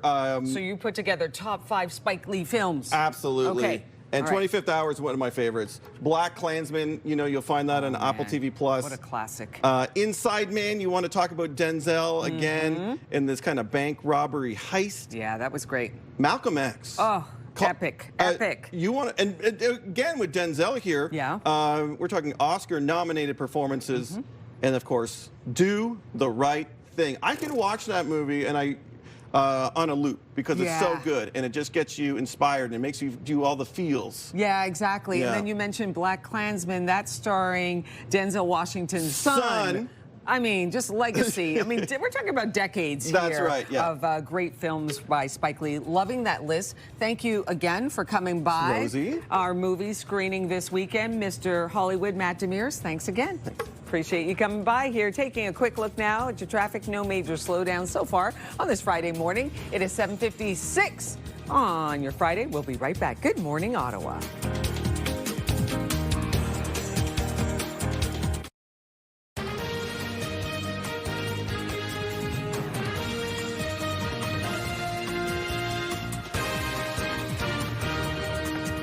Good morning, 8 o'clock on the nose. Happy Friday. Come on in. Welcome to CTV Morning Live. Really glad you can start your morning with us. Will is away today. Melissa, why don't we take a look right now at your wake-up weather? Absolutely. And we're seeing a little fog out there still this morning. So some fog patches in some of the lower lying areas.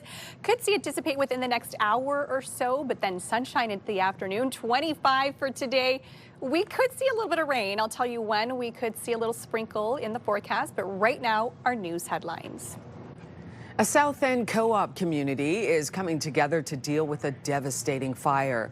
One woman jumped from the second story of her home to get to safety, and a man inhaled a dangerous amount of smoke. This was the scene on Missange Drive near Albion Road around 4:30 Thursday morning. The cause of the fire remains under investigation. One resident tells CTV News Ottawa, "It feels like a series of bad luck coming in threes." She suffered a broken leg over the weekend, then a neighborhood power outage, followed by the early morning blaze. She went door to door despite her injury to make sure her neighbors could escape.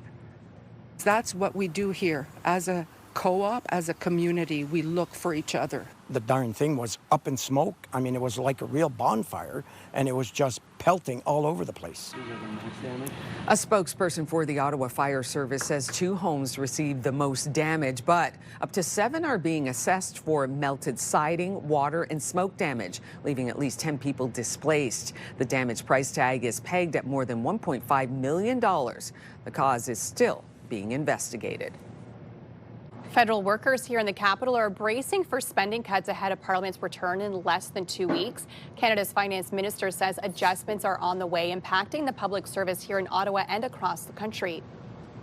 Prime Minister Mark Carney described the upcoming budget as both an austerity plan and one that will ramp up investments to strengthen the economy. Finance Minister François-Philippe Champagne says there will be some turbulence in the short term as Canada attempts to reorient its economy as it deals with the U.S. trade war. The spending review is so important because, you want to make government more efficient. You want to look at things, the Prime Minister was right when he said over the last years, you've seen an increase in spending of about 7%. That's not sustainable. Folks at home understand that. So folks at home have been tightening their belt for quite some time. They said, if I do it, the government has to do it as well. Some departments have already announced staffing reductions, with the latest cuts hitting employees at Library and Archives Canada and the Public Health Agency of Canada. Champagne says a leaner and more efficient government is needed and that spending adjustments won't affect services to Canadians, but federal unions say they will. They are calling the decision to cut staff reckless. CTV News has learned that Prime Minister Mark Carney and a group of his ministers will make a broad series of sector-based announcements today aimed at increasing Canada's competitiveness. Multiple government and industry sources tell CTV News changes to some policies from Justin Trudeau's time as Prime Minister are being considered. That includes a review of some aspects of the electric vehicle mandates. The EV mandates, along with other policies like clean fuel regulations, are key pieces of the previous government's climate policy. They have also been key targets of conservative and industry critiques of federal Liberals' economic policy. Other policies under fire include emissions cap on oil and gas and Bill C-69, the impact assessment process for big resource projects. To a disturbing story now in Manitoba. A teenage girl is dead, along with the suspect in her death, after a mass stabbing at Hollow Water First Nation that ended with a car crash. Several people have been hurt in the incident, including a Mountie. The RCMP officer was hurt in a collision with the suspect's stolen vehicle. 7 others were injured in the overnight attack at 2 homes at the First Nation, 160 kilometers northeast of Winnipeg. A code orange alert was declared at the Health Sciences Centre in Winnipeg for a mass casualty event. Chief Larry Barker was emotional Thursday, saying he was close to some of the victims.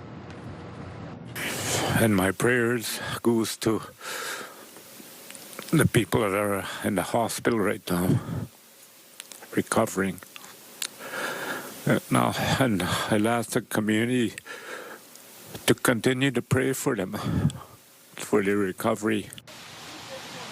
Manitoba's Premier Wab Kinew also offering his condolences to the family members of the victim and to the survivors. 2 Cornwall restaurant workers are being credited for helping to save a life.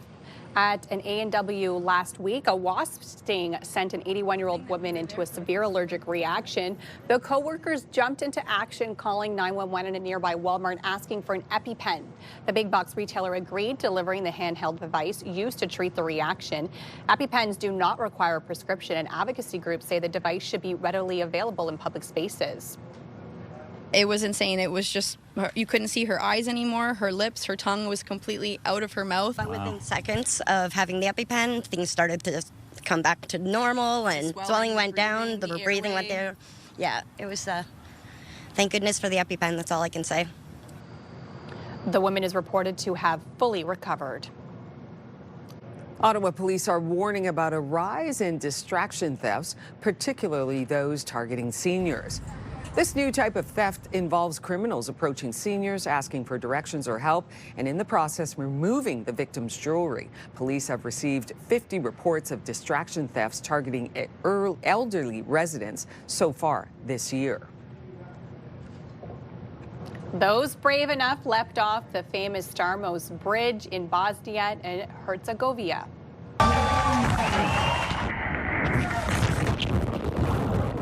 The Stars completed their first round dives ahead of the finals on Saturday. Australia leading the way in the women's series, with France topping the men's side. Oof.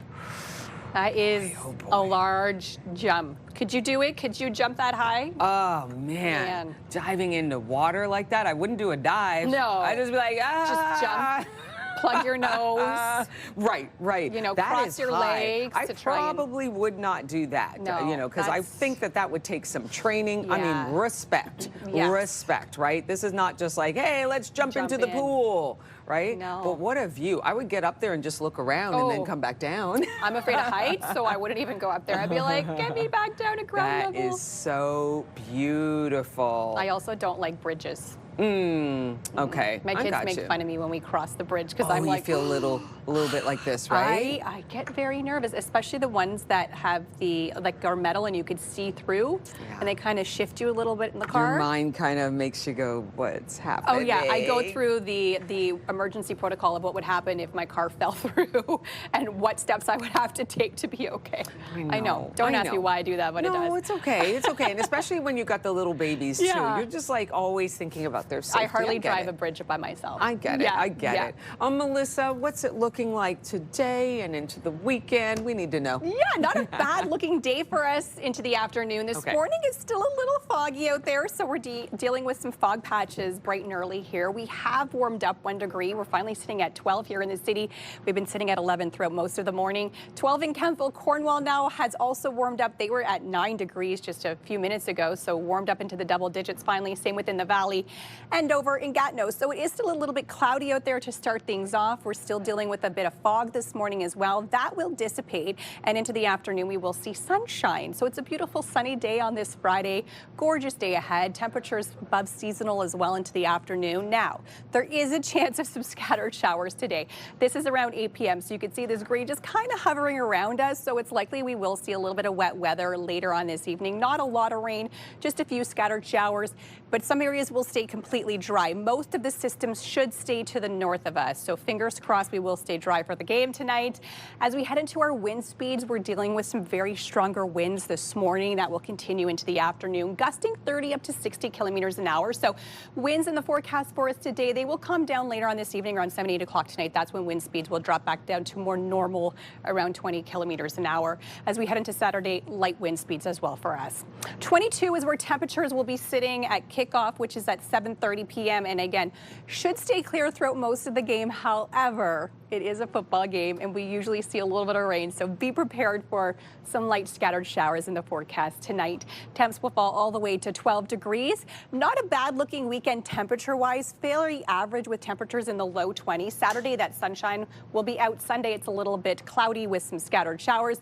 Then on Monday, we are expecting below seasonal temperatures. 16 is your daytime high, a little bit of wet weather, but then the sun is back and so is the warmer weather from Tuesday and through Thursday. On your roads this morning, here's a live look at your time saver traffic. Nothing to report. It's been a pretty easy drive in on your Friday, and we are collision free on your roads this hour. iHeartRadio Weekenders is powered by Barhaven Ford, Ottawa's newest and largest Ford store, and Eastern Ontario's Ford EV leader. First on the list today is the Almont Fair, happening all weekend and lots of fun for the family. Agricultural shows, BMX, the Demolition Derby, K9 performance shows, and lots more. Full access passes are just $40. It's all happening at the Almont Agricultural Fairgrounds. Next up today is Beach Fest, aka Vanier's biggest block party. Make sure you check out this celebration of Vanier's unique charm and diversity, featuring local businesses and artists and food vendors too. Admission is free and well-socialized dogs are welcome. This is tomorrow only from 3 to 9 p.m. And finally today, coming up Sunday, it's the 3rd annual Canada Multicultural Festival. Help celebrate the diversity in our community at Walter Baker Park between 11 a.m. and 7 p.m. This features performances, different foods to try, face painting, arts and crafts, and a lot more. Sounds like a really great opportunity to learn about your neighbors and have a lot of fun while you're at it. Lots more happening around Ottawa this week, and the full list and all the details are at ctvottawa.ca/weekenders. For the iHeartRadio Weekenders, my name's Tanea Taylor. Have a great one. iHeartRadio Weekenders is powered by Barhaven Ford, Ottawa's newest and largest Ford store, and Eastern Ontario's Ford EV leader. It's time to get good to grow with Robert Plant Greenhouses, and Colin Matassa is here to take your questions on gardening, planting as we head into the weekend. Good morning to you. And I love it. It's feeling very fall-esque. Even a little moody here this morning. I love that you are kind of bringing us into the next season. Exactly. A lot of moms out right now. Yes, Tis the season. Now is the time of the year when you start seeing moms like this pop up on everybody's front porch. This is the flower that starts flowering now, and then it lasts into the fall. So it's a nice seasonal flower. If your summer ones are not looking as great, now is a perfect time to come and get your mums. Okay, so it's not too early for mums then? No, it's not too early. Okay. Ideally, you want to pick a nice full mum like this, has a mix of open buds already and lots of closed buds that are going to be flowers for later. Okay, so this is what you want to look for. Okay, beautiful. Now, the most common question we get is how to keep your mums looking great for the longest possible time.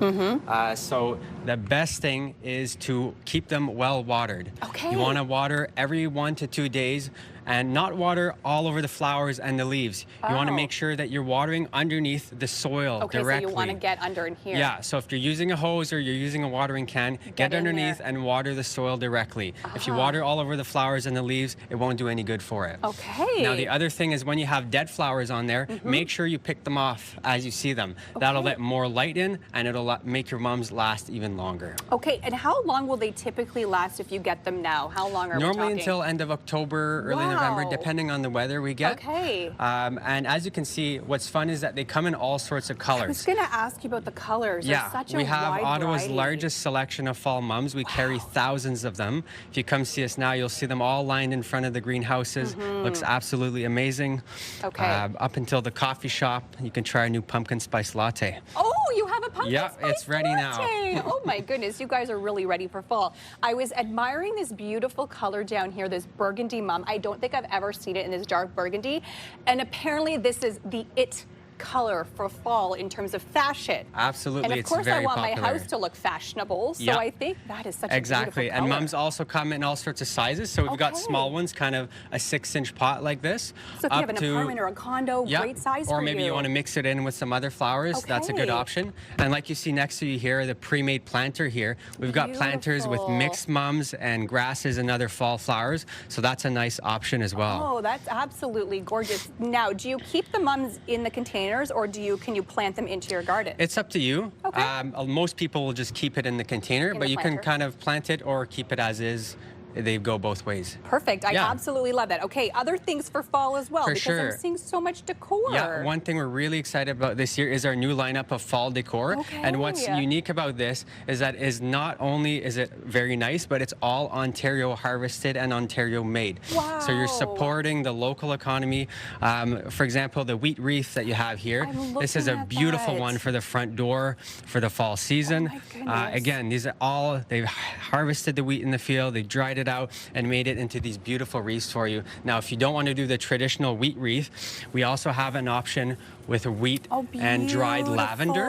So that's a nice alternative as well. Oh my goodness, that's absolutely gorgeous. And then we also have the dried lavender wreath. So this is, again, it's a little moodier, goes perfectly with those darker mums. I don't know which one I would go with. Nice I'm like, at sure. first I love this, and I'm like, oh, I could add my own Yeah. bow. And then I'm like, oh, but it's kind of nice with a little color. And then that lavender one equally is gorgeous. And if I you like a don't little want moodiness. the wreath, you can go with a swag like this. This is also a popular option. Beautiful. And not only that, but we've got all sorts of other pieces, like the centerpieces can go perfectly in the center of your table. And what's fun is that it doesn't just last for a week. It'll last the entire season, and even for multiple seasons if you So take you care could of put them. this out now, but still have it for Thanksgiving if you're hosting. Exactly, That yeah. also makes a great hostess gift if somebody else is, you know, hosting Thanksgiving For sure, dinner. for sure. Kind of giving them a little swag. So we've got a great assortment, like you saw in the pictures there. Definitely worth a visit to come and check everything out. Oh my goodness, absolutely stunning. I'm just blown away, and I'm even seeing some spooky elements as well. Yes, we have cute little indoor arrangements Not too early as well. for spooky season. House plants, tropicals, little cute fall arrangements like that. We've got a great selection to choose from. Okay, let's talk about trees, because I see we have some beautiful trees here.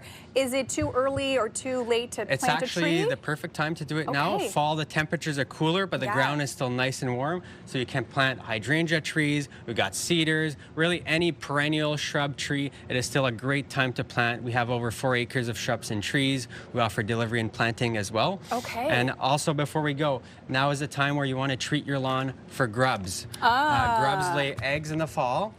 So you want to treat your lawn with this product here, the Grub Be Gone, to help prevent the grubs and Japanese beetles for next year. Because this is where they come from. So they come in the fall and then they linger till next year. Yeah, they lay their eggs and then next year they hatch. So if you get them now, you're one step ahead. Oh my goodness, that is such a great tip. Okay, we are out of time, unfortunately, but where can people find you for all these gorgeous arrangements For and sure, so much we're more? at 4228 Navan Road in Ottawa's East End, open 7 days a week. We have our coffee shop and our greenhouse is open. And a pumpkin spice latte. Yes. You sold me a PSL season. Thank you so much, Colin, for joining us today. And of course, you can head there to find all these beautiful mums and so much more. Coming up here on CTV Morning Live, Cobs Bread wants you to Carbpool this weekend.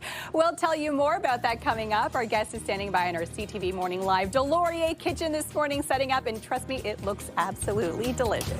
It is 8:17. You're watching CTV Morning Live.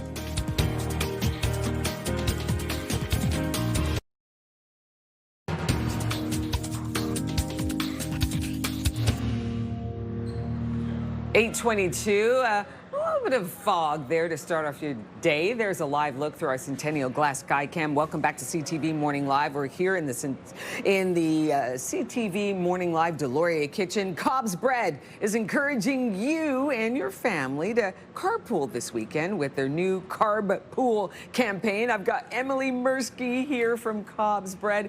I mean, oh, is there anything better than bread? Bread, it's so comforting. It's so tasty.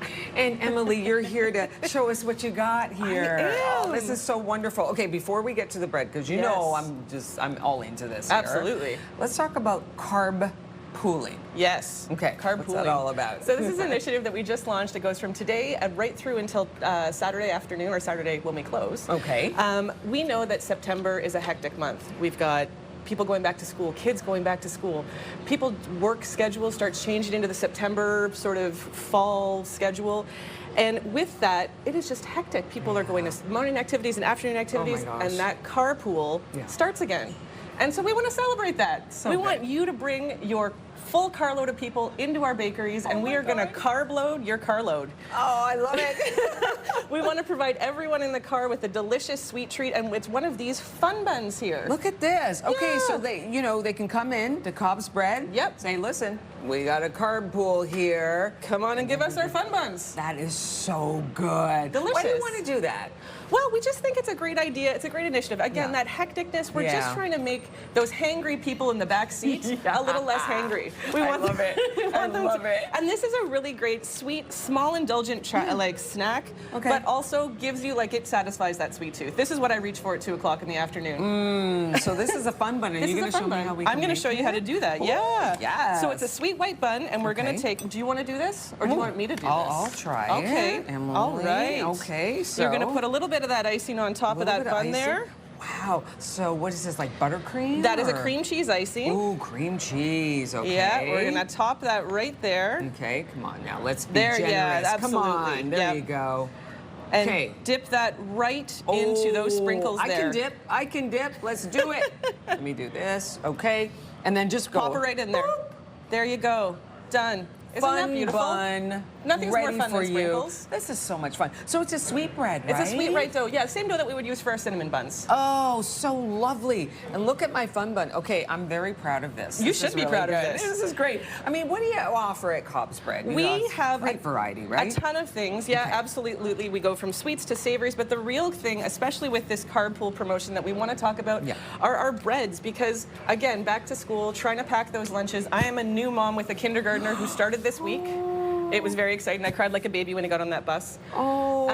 And so for me, packing that lunch really is something parents talk about. And so we say, you know, what are the things that you want to make sure you've got the nutrients and the fiber to keep them full. Fiber, very good. I reach for these guys here, either the lunchbox bun, which is perfect for a kindergartner to stick a sandwich in there. I stuck that in this morning.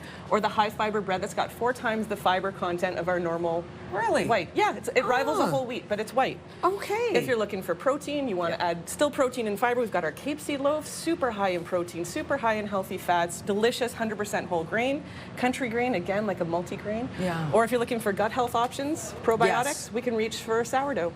Oh, there you go. The sourdough. Are those 2 sourdough Both right there? sourdoughs, yeah. So we've got a regular white or a sunflower flax, which is my favorite. Oh, that's good for the gut too, good right? for the gut, and makes the best grilled cheese sandwich you've ever had. Emily, it's so much fun to have you on here. Thank you. I'll do another one. Let me do another one here. Absolutely. All right, Cobs Bread. You come in from today to tomorrow, right? To Saturday. Saturday, yep. You carb load, you Carbpool, I should say, and you come in with your Carbpool of people, and you say, hey, there's my folks. Let's get a fun bun for each of my Carbpool riders. And this is what you get. That's what you get. Sweet treat. Makes you treat. so happy. So happy. Emily, thank you so much for coming by. Cobs Bread. Where are you located? We have 7 Cobs Breads across the city. My 2 locations are at Barrhaven and Canada South. So if you want to come see me, you can come to either of those locations. Otherwise, check Google because all of our locations across the city span from Rockland right through to Canada. Yes, and happy back to school with your little one. That's so good. Thank you, Emily. If you know of a great chef or restaurant you think we should feature on our show, let us know. Ottawa.morning@ctv.ca. Melissa. Our next guest has been a certified personal trainer for many years, and although she recently retired, she has not lost her passion for staying fit and helping others. Catherine Marion is a marathon runner, former bodybuilder, and cycles over, get this, 100 kilometers per week, and she's here to help us find time to work out. Good morning to you. Good morning. Thank you for having me. So great to have you here. Seeing all your list of accolades, you're the perfect person for this job. Moving is fun. Absolutely. And you know, I think with summer months, now we're back into our routines, you know, back to work, back to school. It's the perfect time to get back to working out. Yeah, and I think that, you know, a lot of times if you took a break over the summer months because you have small children and you're staying at home, whatever reason that may be, starting over again can feel like a challenge. Mentally, you think, well, I've been doing this for such a long time, it should be easy, but sometimes it's not to go back into a routine. So just write it down. Make it part of your plan. Put it in your day timer, put it in your phone, make it part of the plan, and find the time to make it fit into your schedule. Because it might not be the same time, you know, that you had in the summertime because now the kids are back in school. Whatever that is, find the time that works for you and then make it a priority. I love that. And you don't need a lot of time to work out. I would suggest plan for 30 minutes. Okay. But the deal is plan for 30 minutes. So for me, that's where I'm going right after the show. Yeah. So I already have my bag. I've got my book. I got the shoes. I got the water. Have your stuff ready to go. And know what you're going to do. Because if you walk into a gym that you may or may not be comfortable in, and you look at all of the equipment, the time it takes you to decide, what am I going to do today? But I'm really old school, so my plans are in my book. I love that. So I bring my book, I write down my weights, what I've done, is so that there's no thinking. I know what I'm doing on Monday, I know what I'm doing on Wednesday, I know what I'm doing on Friday. Everything is set up for you. Those are my 3 days, so it's set up, right? The great thing is there's so many apps out there you can use now, Well, that's the other thing. So if, for instance, you want a burst of something. So there's an app called Tabata, and I've got it on my phone. I used to use it with my clients, but I use it for myself as well. And so what you do is it's 20 seconds of an activity, 10-second break, 20 seconds on, 10 seconds off. So it gives you about 4 minutes. You go 8 rounds through it, okay? And so it talks to you, right? So Starting your Tabata workout. Get ready. I love that. And then it goes. Beep.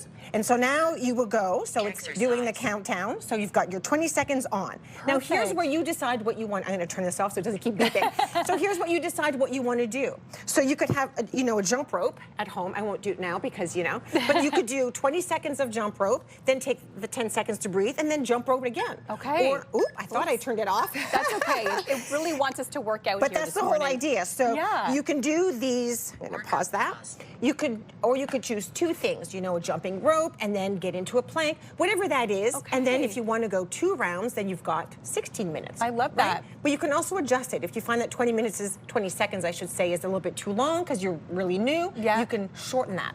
Right? The app allows you to move those things around. I love that. And if you have kids, you could say, include them in your workouts. So for instance, teenagers might love to come with you.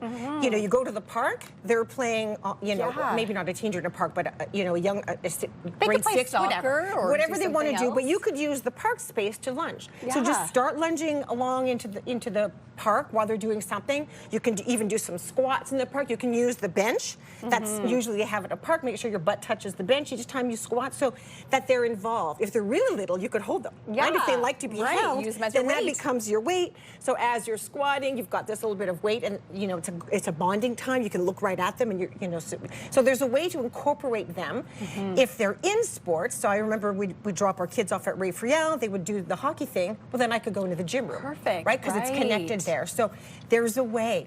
We just have to find it. And anytime someone says, I'm not sure if I have time, I always say, look at that phone. How much time have you spent scrolling today? It's true. Doom scrolling. Instead we all of do it. Right? So instead of this, how about move the body instead? Right? So for sure there's time. And you need really 30 minutes, just arrive prepared. So you're not wasting too much time. I think we've seen this trends with walking too. A lot of people are really getting into walking, and I've seen people get walking pads. So at least if they're doom scrolling, they're walking and still getting their steps in. Yeah. Absolutely. And don't be afraid to get some help. So if you're not sure what to do, you don't know where to start, then you can, a place like Freeform Fitness offers personal training, and it's 30 minutes, so it fits in your day. You can go first thing in the morning, middle afternoon, evening, it doesn't matter. So and if you do know what you're doing, or you've taken the summer off, don't think you can start right where you left off. It's been a few weeks, so give yourself a little bit of time to get back to where you were. But it's doable. Awesome. Well, thank you so much for joining us here today and helping us get back into our fitness routines with the back to school, back to work, back to reality, as I like to call it. It sure is. Thank you again for joining us today. We have lots more to come here on CTV Morning Live. Traffic slowdowns this morning heading east on the 417. It's starting to slow down at the 416 split until Bronson. We're also seeing volume on the westbound Queensway beginning at Saint Laurent in through Nicholas. Champlain Bridge coming in from Gatineau also moving slowly while all of the bridges are moving well. Eastbound 174 is reduced to 1 lane at Trim due to construction. And that will wrap up around 1 o'clock this afternoon. So we're seeing some late morning slowdowns this hour. It is 8:32. You're watching CTV Morning Live. Happy Friday.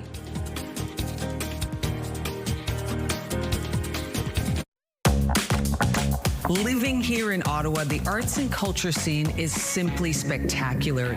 Just going through the different galleries and museums, there's always something to see and do in this great city. The CTV Morning Live team never misses a beat. We strive to have the viewers informed, getting them ready to start their day on a positive note. Ottawa news, weather, traffic. It's everything you need. CTV Morning Live.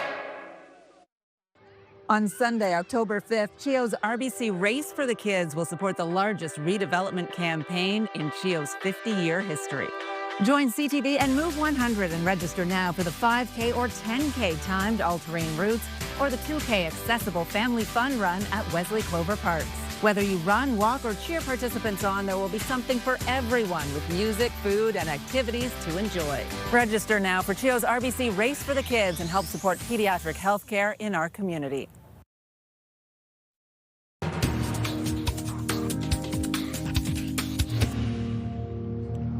Here's a look at your forecast over the next 12 hours. Sunny and hot into the afternoon. 25 is your daytime high for today. We will see a few forecast clouds later on this afternoon, but a beautiful sunny day on this Friday. The family of a man allegedly shot by a 12-year-old on bail is slamming what it calls a devastating failure of the justice system after the boy was released on bail again Wednesday. Why don't we check in right now with Bill Carroll from the Morning Rush on News Talk 580 CFRA. Good morning to you, Bill. Good morning. Yeah, we're talking about bail reform again. When is the federal government going to get something done on this? They say they're consulting with the provinces about it, but it almost feels like a way of passing this off like it's a provincial problem. This is a bigger problem than just provincial. Across the country, we need changes to our bail laws. We need changes to the way our judges and justices of the peace think about bail. This can't keep happening. Can you imagine the family and their reaction to this? Someone is charged with attempted murder using a weapon while out on bail already, and then immediately gets out on bail again. Now, it's a young offender, so we can't tell you much about him, but we do know that he was out on bail. And one of the reasons that you can reconsider whether or not to have someone stay on bail is they violated the conditions of their bail. How do you trust someone a second time to release them if they violated the conditions the first time, including perhaps being involved in a crime? I say perhaps because he has the presumption of innocence. Of course, we don't have to be quite as careful because we don't have the person's identity. But, I mean, this is beyond frustrating. This is infuriating. We have to get this fixed. It's even more difficult when it comes to bail for young offenders because there's a Crown onus here. In other words, the person is assumed, if they're young, to get bail unless the Crown can prove they don't deserve it. So the default position is bail. And that's one of the solutions we're hearing for adult bail as well, is that maybe we need to change the onus on bail. But you can see it doesn't really matter what the onus is. In the end, a human being, a judge or a justice of the peace, is going to make a decision. And in this case, it's a decision that infuriates most of the public. And that's one of the things they can also consider. There are many ways to deny bail, but one of them, this is written into law. This country's legal system recognizes that the public needs to feel its justice system works on their behalf. And this puts the entire system's credibility at risk here, if it has much credibility left. So we need changes. And one other thing I would say about this is that in many cases, especially with the young offender, by the way, he's not going to be in an adult jail waiting for this. He's going to be in a youth facility. So, you know, people are saying, how can you hold a 13-year-old in jail? Well, no, it's a youth facility where we can make sure that he's not out again. There appears to be another person involved with this. He may be at risk himself if he's released. Many times, defense attorneys don't want their clients released because they're safer locked up than they are back out on the streets. So another reason you can deny bail is an ongoing risk to the public. Is there an ongoing risk when a 13-year-old is thought to perhaps have been working on behalf of someone older who put him up to this? So there are two reasons off the top of my head that I can think of that this kid should not have been given bail, and yet here we are. Welcome to Canada. Let's fix this once and for all. Yeah, this is deeply concerning. Thank you very much for this, Bill. Listen, you have yourself a great Friday and a great show. You too. You can listen to The Morning Rush with Bill Carroll on News Talk 580 CFRA weekdays from 6 to 10 a.m. The annual Kidney Walk is coming up on September 14th. Your participation will help the Kidney Foundation of Canada support people living with kidney disease and research to find a cure. Joining me now this morning is Jennifer Heel with the Kidney Foundation of Canada, and we are also joined by Ellie Dorner, a Kidney Foundation volunteer and kidney disease survivor. Good morning to you both. Good morning. Thank you so much for being here. Ellie, let's start with you and tell us a little bit about your story. I had polycystic kidney disease, and basically I found out when I had moved to Canada from Ghana, but when I found out about that, I went through a lot of the kidney program, essentially understanding what they do offer, and I did get a transplant in 2015, which basically was a kidney donor giving it to me, and it's been up and up since then. Taking care of the kidney has been quite easy. It's given me back my normal life. I'm not hooked up to a machine, having to do dialysis every night, and it's been a life changer for sure. Incredible. Jennifer, tell us a bit about the walk that is coming up. So the Kidney Walk's our biggest fundraiser of the year. We're trying to raise $90,000 here in Ottawa and $900,000 across Ontario. Okay. So because we're a charity, we're not funded by the government, this is really what fuels all of our investments in medical research and patient programs and services. So people who are interested in joining the walk can still register. Okay. I know it's next Sunday on the 14th. It's at Strathcona Park, but there's still time to register at www.kidneywalk.ca. Amazing. And where do some of the funds that are raised from this go? So we do a lot of different things. One of the major things we do is invest in medical research. So about $3 million in Ontario last year. Wow. And we do have a major kidney research center right here in Ottawa at the Ottawa Hospital. So we're the largest non-governmental funder of that entity. And then we have a lot of patient programs and services to help people live successfully with kidney disease. A lot of people, when they're on dialysis, they might experience some financial hardship, so we can assist with that. And then we also have programs to help with the emotional and psychological burden of living with a chronic disease. Right. And Ellie, what does it mean to you to have people participate in this walk coming up? It shows the community support, right? It brings together patients, caregivers, donors, and the whole community together, and it's really nice to have that support and to have a group of people who understand or who really are there for you and to be able to help you walk that journey, because it is a difficult journey, and it's nice to know that people do have your back. And the amount of work that they put on the Kidney Foundation really does show up in the amount of funds that they raise. And it must be pretty emotional seeing everybody come together to raise, funds and money for this important cause that is so close to your heart. It is. And surprisingly, or coincidentally, this year it falls on my birthday, so it's super emotional on that day. I didn't know that. Happy birthday. Yeah, happy early birthday to you. Well, Thank you. Hopefully we get to that $90,000 as an extra birthday bonus for you on that day. Jennifer, tell us how people can get involved, because as you mentioned, there's still time to register. Yeah, there's still time to register. So www.kidneywalk.ca is where to register. And even if you can't come, if you just want to go online and make a donation to the walk, you can do that as well.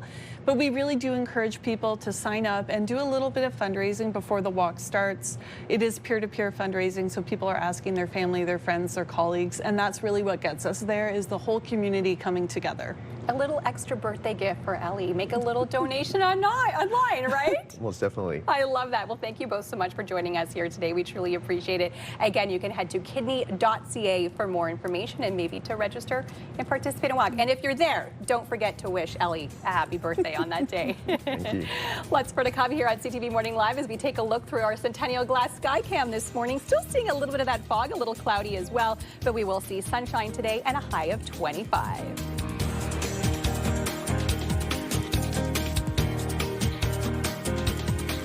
Having a family is truly a dream come true to me. I've wanted to become a mom ever since I was a little girl. So to have my own 2 kids, I just feel so blessed and so lucky every single day. And I honestly don't take a moment for granted. I want the viewers to feel like they're starting off their day informed. We give them the news updates, weather, traffic, but we really just want them to have a smile on their face as they head out the door to start their day.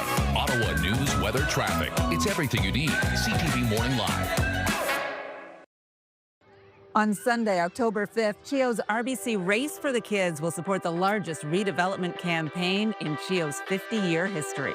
Join CTV and Move 100 and register now for the 5K or 10K timed all-terrain routes or the 2K accessible family fun run at Wesley Clover Parks.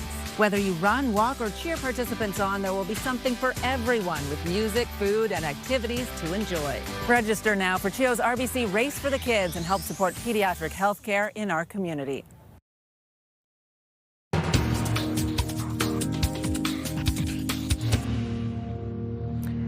Welcome back to CTV Morning Live. No major traffic slowdowns on your Friday. Welcome back. It is being billed as the most intense night of the year, the blackout game. Watch TD Place transform under the lights of an epic halftime drone show. Co-founders Nick Howe and Ben Favren join us this morning to talk about the epic show and their unique business. Good morning to you both. Morning. Okay, so first off, what do we got here? Some drones. Got some drones, yeah, and these ones are specifically tailored for light shows. Okay. So as you can see here, on the bottom we got the light panel that can go to any different color on the color spectrum. Okay. Of course, they all kind of float around in sync, as you can see some of the images behind us here as well. Yeah. They change colors, they move into different shapes. It's fully customizable, right? So, yeah, that's kind of the idea there. You started Capital Drone Show. You both did here. This is this company where you put on these epic shows of light. It's kind of an elevated, well, I do love fireworks, but it's kind of like a different kind of fireworks, if you will, in the sky. That 3D capability, can you talk about how you create that? That's all like computer generated, right? Yeah, I do a lot of that. So we have a 3D modeling software that we use, and we can customize the drones to make pretty much any shape that you want, and we can sync them to music as well. So we have a really nice wedding show that we do. So every time a piano hits, a drone will come to life. So yeah, they're very customizable. We can sync them to any music you want and do pretty much any shape that you want as well. Okay, so let's talk about the show happening at TD Place with the Red Blacks. What can we expect there? Well, we don't want to give away too much. I guess you'll have to come out to the show if you want to find out more. But yeah, certainly Red Blacks themed, football themed. For sure. You know, we'll have the Red Blacks gonna be a great logo in show. there. It'll be, we're very excited. It'll be a good show. Okay, as I just, little birdie told me that you all, our camera guy here, who's handling a camera over here, taught you all in college. Can you just talk about when you started off here? Did you think you would have this business? Was that always on the brain when you were in school? Yeah, we went to school for television broadcasting, so completely different. Okay. But we film weddings together sometimes. So when we were doing one of those weddings, I had this idea, you know, Ben, drone light shows could be the next big thing. Yes. I did a lot of drone stuff, and I did a lot of real estate filming. So we thought this might be the next big thing. I brought it up to him while we were filming. And 6 months later, we were sitting around across from Algonquin College at the bar, and we were just talking about it, and then we made it happen. I think that's fantastic, this practical application here. How many drones do you need for the show at TD Place? That show will be 50 drones. 50 drones. We can do as little as 30, but typically 50 is kind of the baseline that we tend to aim for. So and I feel like we're kind of blocking here, but I want to show like a sample. There's the Red Blacks there you logo go. there. There's the Red Blacks logo. You may or may not there. see this tonight. That's amazing. Yeah, we may or may not see it at the show there. Oh my goodness, this is really, really neat. It must have been amazing when you did get the go-ahead to do that show, right? Yeah. Well, actually, about a year ago, we were running test flights, and we had the Red Blacks logo in the sky just to kind of test things out. And we were saying at the time, oh, this would be so fun to do a show for the Red Blacks. And here we are a year later. We were in contact with them. It's great, the location as well, too, because there's so many people around downtown. These aren't as loud as fireworks, obviously. They're a lot quieter. So people with noise sensitivities, pets, it's great for that. And they're reusable, so great for the environment. And there's a lot of fire bans on right now, too. That's true. So, yeah, we had a wedding we saved a couple weeks ago where they had a fire ban. They couldn't do their fireworks, so we swooped in with our drones, and we were able to save the wedding. Y'all saved the day, for sure, no doubt about it. And the pets love you, too, because I remember my Snowflake used to just run and hide. Like, the first pop, he was like, I'm out. No, there's something happening. I'm not secure in all of this. But then the drone show is just simply amazing. So. That is fantastic. Now, if folks are going, you know what, I wouldn't mind having a drone show and my special event, can they get in touch with y'all? They certainly can. They can go to capitaldroneshow.com, or they can they can find our info there. You can also find us on social media at Capital Drone Show, or on TikTok, Drone Show Nick. You can see some of our stuff there as well. I think this is so cool. Nick and Ben, you all must be getting ready for the big show tonight at TD Place, right? We can't wait. Indeed, okay. All right. This is so great. When's it happening? Just during halftime, right? Halftime, yeah. Halftime. So around 8:15 maybe, somewhere around there. Get ready for the big show. Thank you so much. Capital Drone Show co-founders. Thank you for having us. Really appreciate you guys coming on today. Thank you so much. All right, let's take a look right now at your TSN's must-see moment. Hello, Jermaine Franklin inside the SportsCenter newsroom with your must-see moment from Thursday. And for it, we head to World Cup qualifying. Slovakia facing Germany. David Strelitz puts Antonio Rudiger on skates and then unleashes an incredible strike. A gorgeous goal as Slovakia pulls off the upset, handing Germany its first ever away loss in World Cup qualifying. And along the way, Strelitz claims the must-see moment from Thursday. Tonight on TSN, we've got your football fix in the CFL. The Lions face the Red Blacks, coverage beginning at 6 p.m. Central. And in the NFL, the Chiefs and Chargers from Sao Paulo, Brazil. Coverage for that begins at 7 p.m. Central. That's all for now from the SportsCenter newsroom. Have a great day.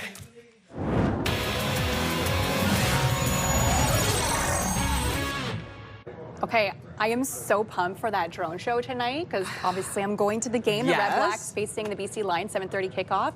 That looks incredible. Yeah, I think it's wonderful too, right? Like I was saying, the dogs don't have to run and hide. It's a beautiful kids, light show. They don't love the popping either. Yeah. So yeah, that's great. And we have to say, go Red Blacks, go tonight. Hoping for a big W tonight, absolutely. Have a wonderful weekend. Thanks so much for watching. We will see you right back here Monday morning. Take good care.